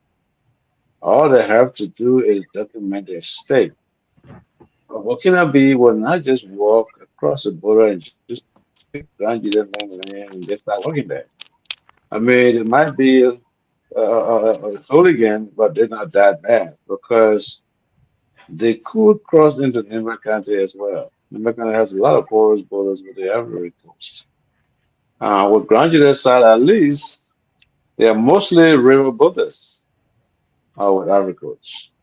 So they're coming in there legally, some way, somehow. I think what we can admonish the government to do in this scenario is to actually go in there and organize this thing in a way where all of the West African nationals that are migrating to that part of Liberia can be accounted for. so that one cannot just do something and get away without you knowing who did it. So we should try to do some biometric stuff, fingerprints, issue cards that can be read, that has something similar to a barcode. The government needs to put some things in place in order to keep this thing more organized. But with the treaty that we have as an ECOWAS statement, a West African nation, it's difficult to just see another West African and kick them out. Why are they not crossing to Lofa through Nimba? Why are they not crossing to Nimba through Ivory Coast? Why Graham, Jide, and River G area? Somebody is taking them there and they have the legal will to work. That's why the government has not taken any action. But let me just close on this because the drug issue happens to be the most sensitive issue here. With the Burkina killing somebody, Liberians are killing each other every day. If you go to Central, you see one or two persons that will kill somebody today. He's just the guy who did this is just bad. It's not because he's Burkina. But the drug issue, whether we refuse to take this or we try to politicize this or not, the drug issue has to be from it has to be resolved or solved through a community-based approach. You just said 143 plus porous borders. I'm telling you, with our economic strength, our GDP, we do not have the capacity, not in the next 40 years, to actually secure those border points. So the people who live in those communities around those bullet points are people you need to work with. If possible, give them free cell phones, give them credit, let them report with details, pictures of individuals they believe is carrying drugs, whether or not it's true. But when we talk about DEA people are not the volunteers, but even some of those who are employed in the in the DEA have been caught doing stuff illicitly with drug smugglers. So again, it doesn't matter how much you give the DEA, even though I appreciate and I would appreciate if you give the DEA devices that they actually need to detect things like drugs and other things. The president is talking about K9, all of that, which I find to not be too possible. But he's the president if he says that because K9s are expensive and they have to be trained, and we don't have librarians to train those dogs. So, but all in all, it has to be done on the basis of the community. Both the Burkinabe issue and the drug issue, they're both delicate. And let's not do it the Trump way. No, I want to push back on what I really have to agree, Jimmy. When you're done, I will come in. I gotta push back on I it don't understand because it is. Morris provided some history about land grabbing, clashing with Burkina. What he's telling you is a fact. There has been a lot of skirmishes in Ivory Coast with the Burkinabes. Now they've come across the border. It's already beginning to happen. There's already been alert. People have concerned and told authorities that these people, they would give, if they negotiate one plot of land, they would take two. That is what's been going on. So there's already a land grab going on. So they're doing it the Congo way.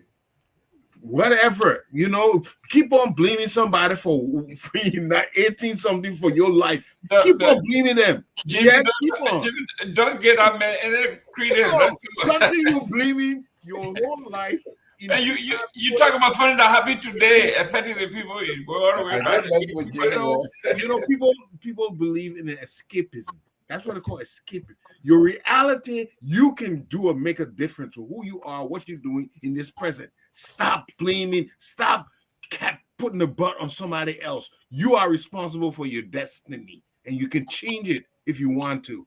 So the situation that is going on with these people that are encroaching on the borders, and slowly, it will be, if we don't put it under check, it will get out of hand. It will get out of hand. That's what will happen. Victor, while you address that, let's look at what Mr. Valley just said, right?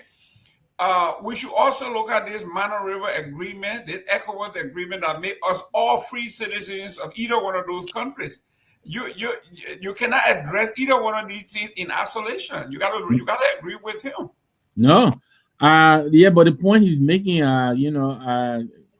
two wrongs do not make it right. The fact that we're killing each other, it doesn't mean Burkina can come in here and kill us as well. I think that's the point he's trying to make. That because we do it, it doesn't really, it doesn't mean much. And I disagree.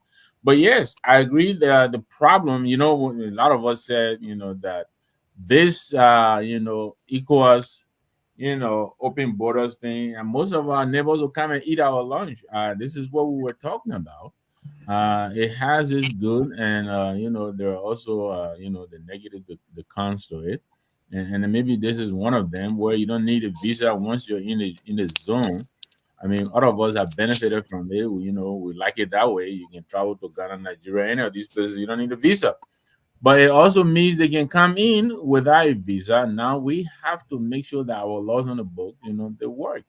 If you need a work permit, you got to get one, and then you got to be restricted. What Elvis is reporting, which I have also reported, which many people are reporting, most of these people don't even have work authorization. They don't. They come in and go to the remotest part of the villages where most of the people don't know any better, and they take advantage. This is what we're talking about, and we're calling on the government to come and help us help our people. You talk about, the drugs and canine. Yeah, maybe canine, I understand the training, of a dog is probably more expensive than even training a human person. But those things could probably be a little bit more sophisticated and help us because part of the problem too is the importation of the drug. Yeah, we're talking about, how does it, we have to cut off the spigot, we got to cut off the chain of importation, and then we can deal with the effect at home. I think that's we need to focus on that too. So I agree with him on that. Like I said, drones are becoming very, very cheap. Maybe we can also look into that, so that we can have these things help us patrol the borders. Great. Amane, Yeah. one of the things one of the callers we got says we are looking at the wrong people. You say, when you go to the different borders, you find all the big SUVs and pickup trucks with their diplomatic passport or executive ID that nobody checks. They're just going in and out, in and out. They are saying these people are also transporting, they are trafficking, they're doing everything because they know they have this license plate. Nobody checks them. They just go in and out. SIM card goes tomorrow, drops off, goes back, and they do that.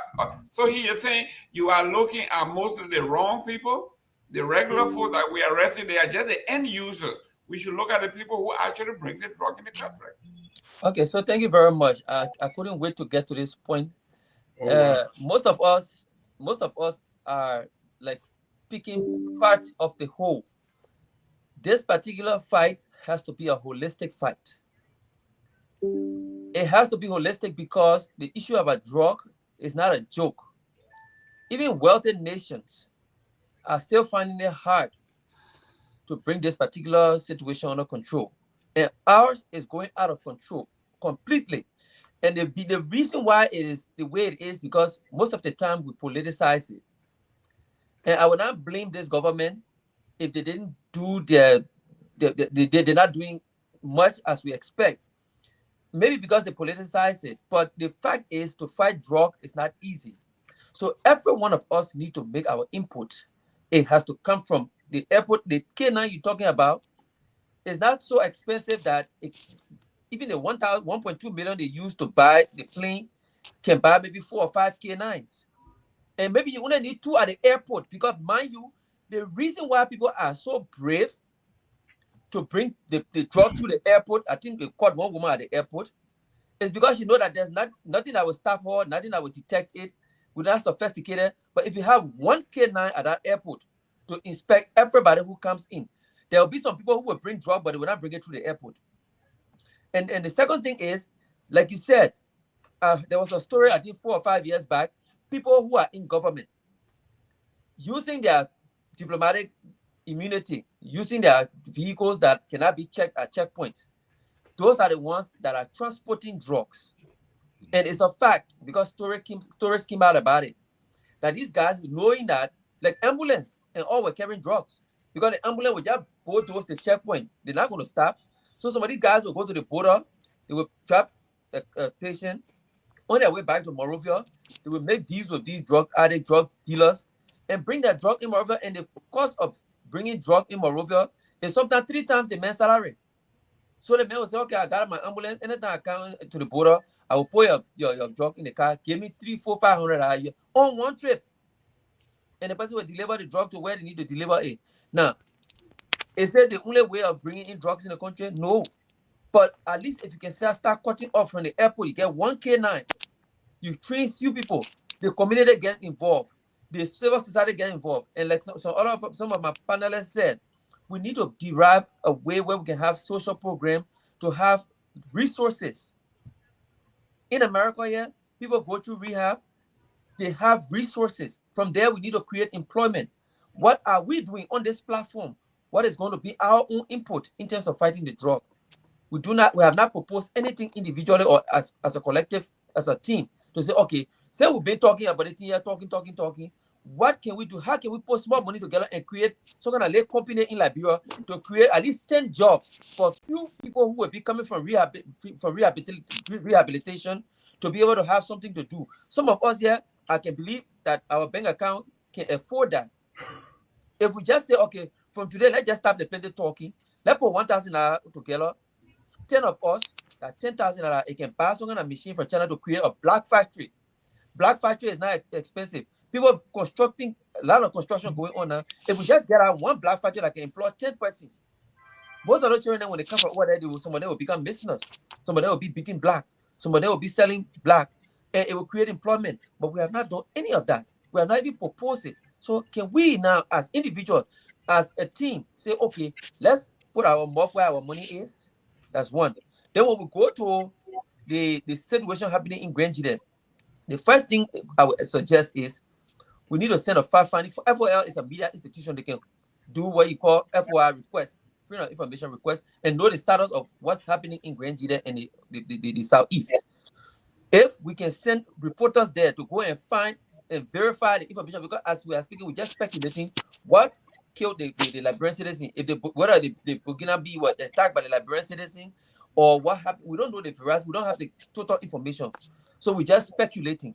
So if we can go and send a fact-finding mission to Grenjide and find out what actually happened and see the gravity of this situation and be able to document it and give the government a report and say this is what is happening. Some of us get funded because, mind you, that illegal encroachment on our land, the thing one of my elders said, it will lead to a regional instability because Ivory Coast is known for some of those things. So if we can just send a fact-finding mission there, a fact-finding team there to go and find out what's happening, and then we can be able to move from, say, government, send the Ministry of Labor there, along with the Liberian National Police, Immigration Service, and all those stakeholder institutions to be able to make sure that whatever is happening over there is actually properly documented so that we can be able to find a way to solve the problem. But if we don't do it, and we sit down here and just talk, the next thing you know, people from Burkina Faso will find a place they will form an armed group in Liberia that they can destabilize our country. And we say, oh, if we had known, we would have done this. So all I would say is 2 things. We need to put our mouth where our money is. We should stop the plenty talking and try to start deriving ideas as to how we can solve some of the problem with respect to the drug epidemic. We can just create some kind of late job. Say, okay, we who focus on Liberia have decided that next month or December we'll put some kind of $10,000 together or $5,000 together to establish a black factory. I can provide a land. I will provide a land. Establish the black factory and start to find jobs for people. It doesn't even have to be a black factory. It can be different things. We can put the ideas together and support some of these initiatives. Not the government can do all. And then we can be able to start to see progress. Or else we'll just be talking here for nothing. Thank you. Mr. Mame, let me push back on your optimism. I'm sorry, just 5 seconds. Let me tell you, what you're describing there is very good. But I have to also inform you that this government is very sensitive, in fact, hypersensitive about being upstaged. We're trying to do that in the CMC. They're chasing us all over the place. They just chased us out of Babalu for trying to build a bridge that's been there for over 50 years with so many people dead. So I'm just telling you, I'm informing you of the complications you run up against. But what you're talking is good. It has We a political discussing should face. be economy. It shouldn't just be about government alone. But they're not going to let you. Because it has a political face. The drug epidemic, if we can take away all of the political sentiment and make it a holistic fight, and we're not doing it based on political to score political points, we can be able to find a way to solve some of the problem. But if you put a political face on it, even if CMC were in government and the United Party decide to go and maybe do some kind of a project that will steal attention from the government, naturally you will fight back. But let's take away the political face and give I won't fight back. No, I agree with Mr. I agree with Mr. Mami. Look, Musa ability can win election by building bridges in all the little community. And the government said, no, one second, Mr. Namwe. You're trying to one second, please, sir. The problem, we can't interpret everything in terms of winning elections. We got to see the good that the project is doing and talk about that. Leave out winning election. That's not what. No, when you say that, that's what he's saying to you, because that is going to give CMC political points to keep for 2029 if they intend to run for the presidency. What you're doing is usurping the government function. You're not there to go be building bridges in communities. That's not your job as a political institution.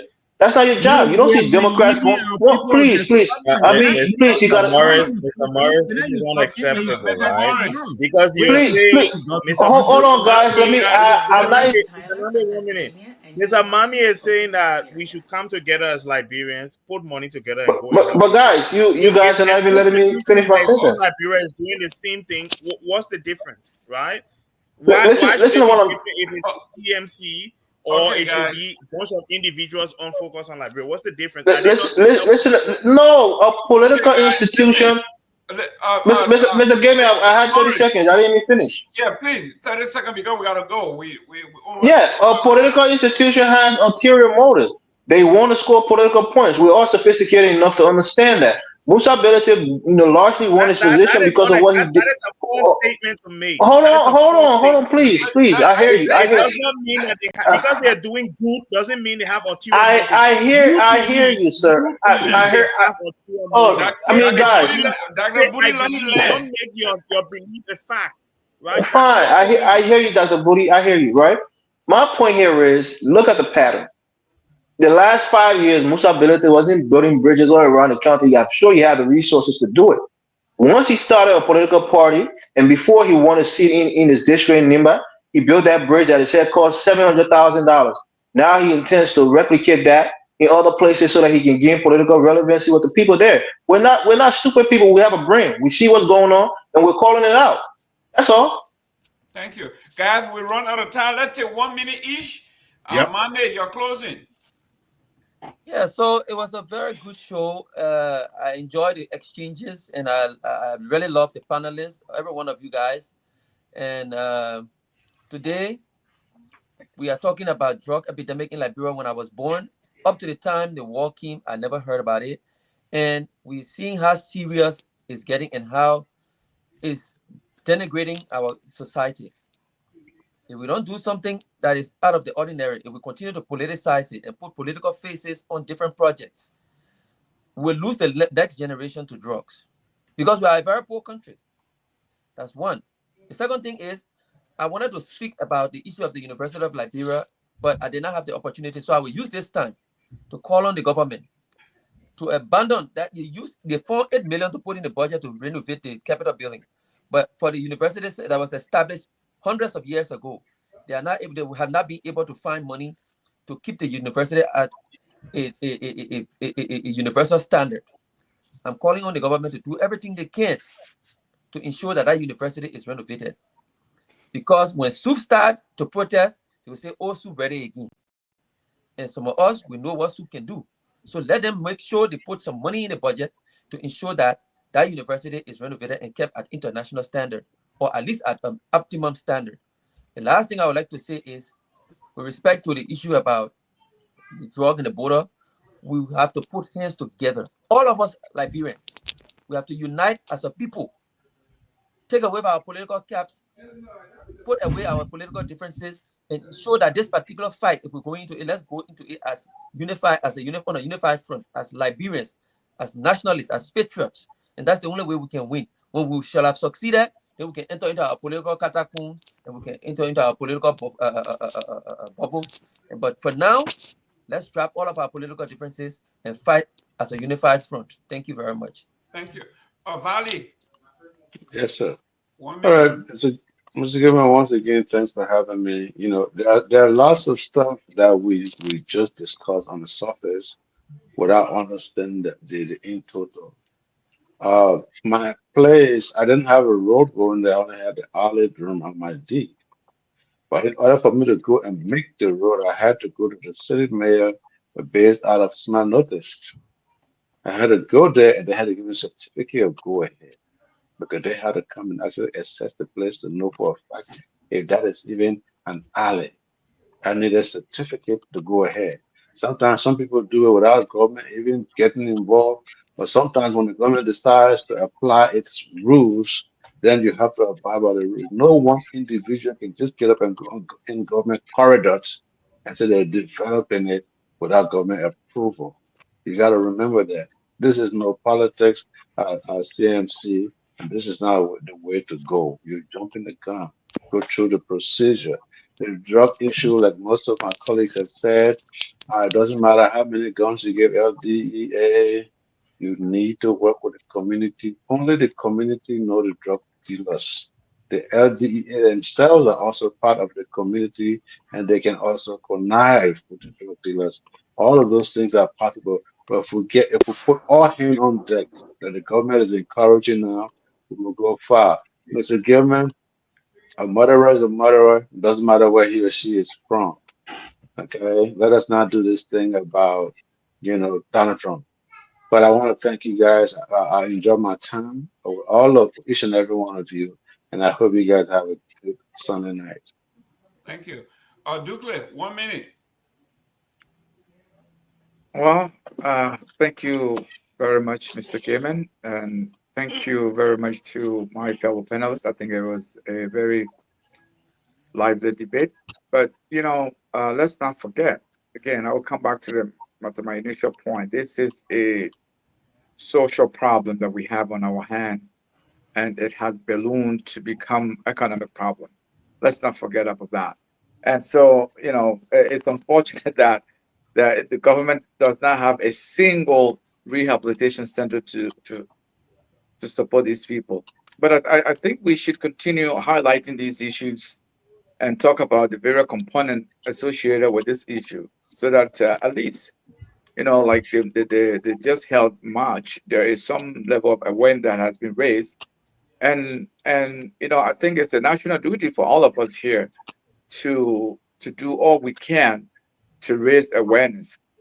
And on the issue with the Burkina Faso, look, I think it does have a national security implications because we can really say we don't know these individuals that are crossing our borders and they settle into our cities, our towns, and the next thing you look, they are part of our towns and villages without us knowing their background, what they have done. Are these people murderers? Are these people criminals who've been released from prison, wherever they came from? And so we particularly the Burkina Faso, I think for now, up to this point, there is some general sense of where they have come from and what they have done with the background that Elvis just laid out. But again, we need to treat it for the national security threat that it is, because I think, in my opinion, it does have a severe national security implications if we don't deal with it. Thank you for having me today.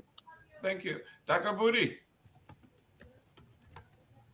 Well, I think what I want to close on is basically say to Mr. Mami and Mr. Morris that look, the reason we elect a government is for the government to provide social services and take that responsibility for its citizens.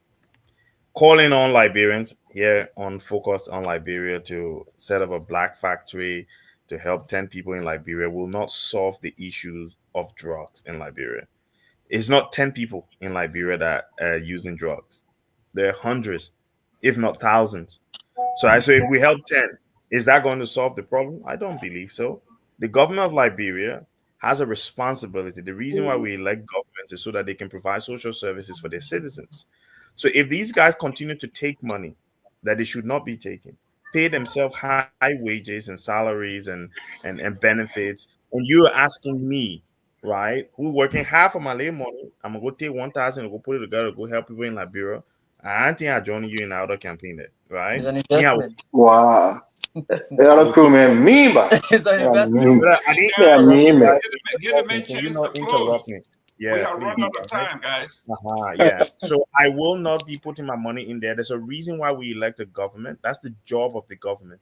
In the United Kingdom where I live, I pay taxes, right? My tax dollars are then utilized by the government to help people who have these kind of drug issues, right? I don't have to go and pay extra $1,000 to help somebody. No, because here they manage my taxes better. What we should be calling on is the government of Liberia to use the taxes that have been paid to them, not to pay for generator for people at LTA and pay for gas slave for people at the legislature and pay them $8,000. No, let them cut their salaries and start putting it into helping people, and then come to me and say, "Oh, the money we cut from our salary and I enough will bring 1,000." Then it makes sense to me. But you can't come to me first and say I'm gonna pay my 1,000 when these guys are taking money that they're not entitled to. So the government of Liberia was elected to solve this problem. If they need advice, let them come and talk to us. We will give advice. But if they don't want to do that, let them sit there and watch their people die. Wow. Excellent. And I agree with Dr. Moody. Would I get my 1 minute too? Yeah. Get your 1 minute. Go ahead. Look, let me say this. Mr. Namwe, I know you. Mr. Gayman, I know you. I like and I respect you guys. But don't think that it will stop me from criticizing your political, organization. Look, this is a financially expensive but politically cheap way to try to reposit political goodwill by building bridges in these counties. We know what's going on. If Musa Belete had a charitable foundation and he's doing charitable work through this foundation, all kudos and bravo to him for doing that. But you are leading with a political foot, and that means that you have a political intention. So people who are on the political spectrum or on the opposite side of that spectrum of you are going to criticize it. This is not he's not doing it for philanthropic. This is not a philanthropic endeavor that he's engaging in. This is a political endeavor. So let's be honest about it. But lastly, let me just say this: what's going on with the situation in Grand Vita is a deeper issue, and a lot of people may not be as interested in it. If you're not from that region, but it's really, really an issue. A lot of people doing the war, a lot of people settle in that place, and a lot of them are still there. The remnants of them are still there. Some of them were fighters during the war. Some of them, committed atrocity in the Ivory Coast and ran over and came, to the southeast. So there's a lot of things that's going on that we're not sophisticated enough to understand. Our government has a fiduciary responsibility to protect the lives and property of its citizens, and I think it's being neglected in that duty, and it's not doing enough, especially in that region that has been forgotten in the whole national dialogue and discourse. But thank you for having me on, Mr. Gilman. I hope we can actually pray to the management of this station for at least maybe they're doing a 3-hour show. The show has become so big and interesting. I don't even want it to end now. But thank you for having me. Okay. Mr. Honorable You Namwe, can stay here while we go. this man don't want to shoot us in. You know the guy the guy who started fight on the football field, then they take it to your house and you continue to fight. Right. So I am here to tell Mr. Morris that Mr. Billy does have a foundation that he's working through. He's also doing a lot of good. Let me just say this. My friend Sissy Goya will say this is full of contradictions and you are being political tabula rasas. Political what? Tabula rasa. So look, we are all. That's what happened when you send crewmen to school. That's what they do. And then we put all the colors of the penny in our breast pocket. But I would say, look, I am just kind of surprised that Liberians will reject good that is benefiting Liberians simply because a political party is doing that good. Is this what we have become? To the extent that we will stop people from doing good because they might. Isn't this what politicians are supposed to do? To bring good to a community so that it will help the people? And we're not gonna be shy about it. You said you had 1 minute. Let me have mine. We're not gonna be shy about it, and we will put it in your faces. We will do it. You can stop us or go and do your own. Put it in Elvin Morris, please. Morris, please. I think you need to put it. They're sure especially with CMC people will know So, that. but anyway, look, football has started. This is a good weekend. I'm very happy that football has come back. Let me change the topic. My Eagles are back on top of the world. We're going to repeat. Football is here, and we're all excited. All right. Thank you very much for the show. It's been a great show. And put it in as a towel face. The Pan-African is tower that you right here. They say that you don't want to bring the Burkina Bees in Liberia. The tower looks like a Burkina Bee as well. So, Mr. Gayman, yeah, that's your turn. It's your turn. Okay, guys. Thanks very much. It was an interesting show, and thanks to our viewers. But look, I would say two things here. The first one is the drug. Everything that everybody said, I heard it, and I listened. The foundational issue here: start addressing the economic issue. You know, it's like when you get to a tree that have ripe mangoes up there. You shake it, the ones that are loose, they fall. Then the ones that are difficult, you climb up, then you get it. Introduce improve the economic condition of the country where the youth can be absorbed into places and where they can be developed. A whole bunch of the drug issue will go away. And then the ones that are, like you were saying, Mr. Morris, the recreational one, the one who just want to try, the one that have some social issue, then now we see, and then we address how it can be done simultaneously. But the economic issue is a major part. I've been in the U.S., an area that was completely messed up. The moment they start to handle the economy in that place, I was in New Orleans. That's one of the most dangerous cities in the U.S. Once they start to address the economic issues, putting businesses that hire the children, have playgrounds and other stuff that they go into, the pool, swimming stuff, track and field, all of a certain, the crime rate start to reduce. Because now the rich people children that will take the drugs and go into their parents are the one that armed robbing at night. They're not the one that are on the motorcycle snatching people's stuff. That is the larger portion of this group. So the government officials need to cut those salaries. They need to cut those salaries and invest in the people. The other one here, look, we know that I agree with Mr. Morris on this. We know that they have the CMC and they come here, they try to promote themselves. Musa Ability as a representative was never elected for him to go and build bridges. He's doing it. I said it before. That's okay. But you see, this guy is a representative. They are supposed to put in place the policies and the structures that let the country run, the development of the country run without an individual or political party. Because what happened if the party go down? We saw it before. When two-way party were there, it was two-way party stuff. When they went down, what happened? NDP was there, what happened? Ellen Johnson, Sally, Pete, this one, CDC. So you see that? So what they're doing is they handicap the whole country for some personal stuff, and then they go and show here Mr. Morris 100% right.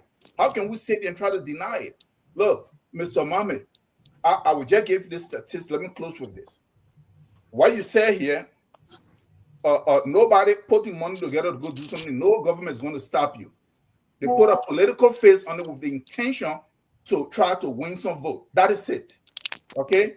And the people that are running back and forth between ANC and CMC, they're all... The point here is this. I will give my own statistic real quick. I have been working in Liberia for a long time, but actively in the last 6 years. No government has stopped me. It started first when Ebola came. We set up clinics from here and use something called ozone therapy. To work alongside government officials, and we brought doctors from Sierra Leone that was trained in it, and we trained people in Liberia, and people are killed from COVID. We had a whole area running the ozone, feeding people, because before you take it, you have to eat. Government did not interrupt me. Then when how you call this one that passed? Ebola, not the COVID. other pandemic, COVID. COVID. We have over 300 families. These were vulnerable children and like older people that were able to identify. We had a whole feeding program running for 2 years, almost $70,000. I put in of my own money. I took over 20 people, youth, young girls and boys, send them to school at various institutions that they wanted to go from high school. A whole bunch of them dropped out because they couldn't do the course. Apparently, they didn't have the background. The group that went through and graduated, we've placed most of them. And this is why I understand that this is economics, which are, okay, what is the issue here? These kids went to Motopatin, Stella Marie. These places are very expensive, okay? Almost $70,000 to $80,000 was spent just paying school fees for the kids at various areas. They started graduating, guess what? Nowhere for them to be plugged in. They went in and got BSc. One of them just got her state. She just passed a state board. So what I started to do was to find different institutions, like different clinics that are just trying to start with Check JFK, nobody hiring. Cooper Clinic, nobody hiring. So we started to partner with different medical institutions. They don't have money to really pay them. So what I started to do was, okay, look, hire them. You got 30 seconds. Yes. Yeah, you got 30 seconds. Okay, how much are we supposed to pay them? Okay, I'm going to subsidize. But at a certain stage, as your clinic grow, we're going to cut back until you can absorb and then take over their salary. So these are the kind of ways we're engaging now. I have set up a business there that hired 5 people already. And we are looking to expand that. But training is one of the difficult stuff. I spent time training myself. No government has harassed me. So don't take something that is political and then try to bring it when we're trying to look at a private stuff and you want to equip the both. So Mr. Morris, right. Thank you. Thank you. Thank you, Mr. Tao. Mr. Eastman, take us out. Yeah, good show, gentlemen. I was appreciated to learn many things from you all, but I saw a weakness, and I have noticed this weakness in us. And if we don't change this weakness, we'll always be weak. Breaking out of the cycle of poverty, neglect, and corruption isn't just about money. It's about a mindset, a collective responsibility, and consistent action. We have to shift our mindset from victimhood to ownership. Own your life where you are. Don't say, I'm a victim, somebody did this to me. Because guess what? You don't have to remain in that shoe. Stop waiting for saviors. We're always waiting for some kind of savior. Or if we can get some kind of military leader or like a Tuareg, we will be different. We need to focus on what needs to be done now. And each one of us have to value our personal responsibility. Okay? We can mobilize some of those things in the ghetto. We can use our social platforms. We can train even the ex-users to go around. There are things that we can do, but we can't have this weak mindset that we are victims. And one of the things, but we all have to do, whether we have realized that or not, but we have accepted corruption in amongst our midst. We know these guys take bribes. We know they take kickbacks, but it's been accepted, especially when they're your family or that you're somebody you know. We have to reject. Or your political leader. Or your political leader. We have to reject it at a personal level. Each one of us have to say, no, this corruption is wrong. And we haven't done that. It has seeped through all fabric of our society. It is common. You can't even get a lawyer to do a case for you because they are all corrupted. There's nothing going on correctly in the country because every facet of the country is corrupted. Now, if this old man Buckeye wants to take on corruption seriously, he will make enemies. But I think if he's serious about it, we should rally around him because it will be beneficial to all of us. So the day he turns serious and say he's going to boot out corruption or he's going to really go after it, I think we all need to rally behind it, regardless of who, because this has to be our personal responsibility. I'm going to stop right there because I know we're far gone, but I appreciate all you gentlemen and what you said today. Thank you. So, Jah, pick your 3 hours now from now on, please. All right. Guys, don't forget to share the show so that we can. Okay. Thank you. We are all Liberians, guys.